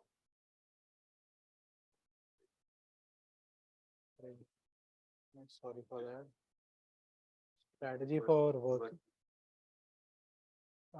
the strategy for working professionals, you have to, manage your time, because if you are giving 8 to 10 hours in your job, then you have to manage both GS and optional. So try to take out 5 to 6 hours from your day if you can, or at least 4 hours, and then divide it based on how much time you have. And then weekend should be heavy. When you have time on weekend, then you should give at least 12 to 13 hours on both days, and whenever you have holidays. And try to, your schedule will be a bit longer, but then you have to try to complete it within time. So make your time like till how many months you have to complete. For you, I think it might take 10 to 11 months to complete the syllabus. So first focus should be on completing, understanding the syllabus, and then see how flexible, how in a flexible manner you can, complete the syllabus and then give the exam. But it will be a little tough, undoubtedly. Prelims से just पहले और mains से just पहले what used to your schedule? Prelims के पहले तो ये था यार, सुबह उठ के मैं, जो नॉर्मल शेड्यूल था मेरा, मैं 4 से 5 घंटा मैथ्स पढ़ता था। पहले तो सुबह उठ के न्यूज़पेपर, करंट अफेयर्स, फिर 4 से 5 घंटे मैथ्स, फिर लंच के बाद 4 से 5 घंटे जीएस पढ़ता था। और रात को, क्योंकि मैं बहुत ही मतलब वैसा इंसान हूँ कि मैं बहुत ज़्यादा प्रोडक्टिव नहीं हूँ, तो मैं रात को आंसर्स लिखता था।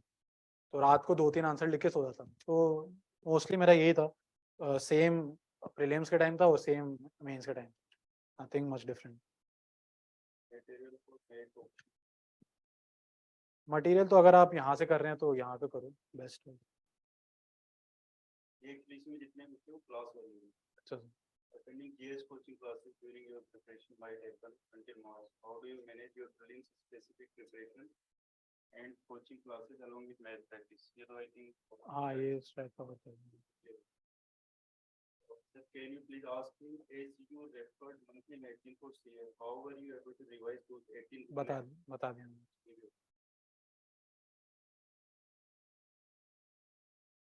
tips for people preparing the jobs ये हो गया. Once math is done, what is the strategy to revise? बता दिया ये हो सर, गया. Did you do daily revise or finish GS? बता दिया, How much time did you devote daily to those syllabus? ये भी हो गया. बता दिया सर। How to do जो तो ये भी हो गया. Did you focus more on some topics? Because we have to attempt more questions from one particular. बता दिया सर। एनसीएल और मेडाइवल के लिए कौन सी बुक पढ़ें? बता दिया सर। वैसे मेरे बुक लिस्ट के लिए मैंने मोदित जैन सर के ब्लॉग पे जीएस और मैथ्स दोनों का लिखा हुआ है, आप उसमें देख लेना, वो बहुत डिटेल में लिखा है, अब तो मुझे इतना याद नहीं, बट उसमें से देख लेना। How did you revise GS books?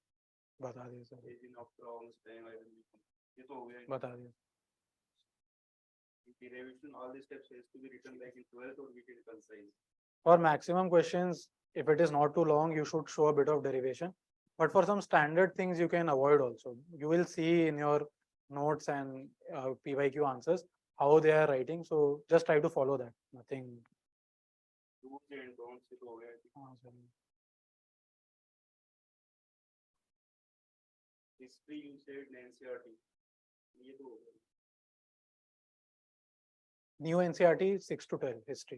Try to study. 3 hours math class, 3 hours GS class, newspaper.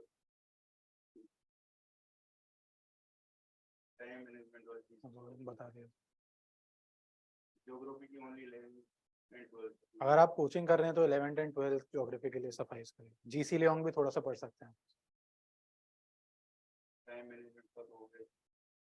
Way to avoid calculation error. Very important. Paper 1 is very calculation heavy.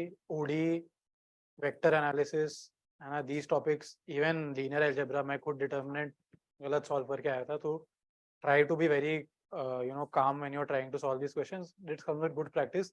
In second paper, you have numerical analysis and LPP. There also a lot of mistakes are made. PD, a lot of mistakes are made. So see, the advantage with topics like model algebra and real analysis is that if you know how you have to do it, the scope for calculation error is less. But in topics like calculus, vector, 3D, which seem very easy, but if you do wrong calculation, then entire question is wrong. So in these topics, you have to be a little careful. It comes with good practice. So if you practice well enough, it can be managed. Nothing too difficult. There should be notes or note for newspapers.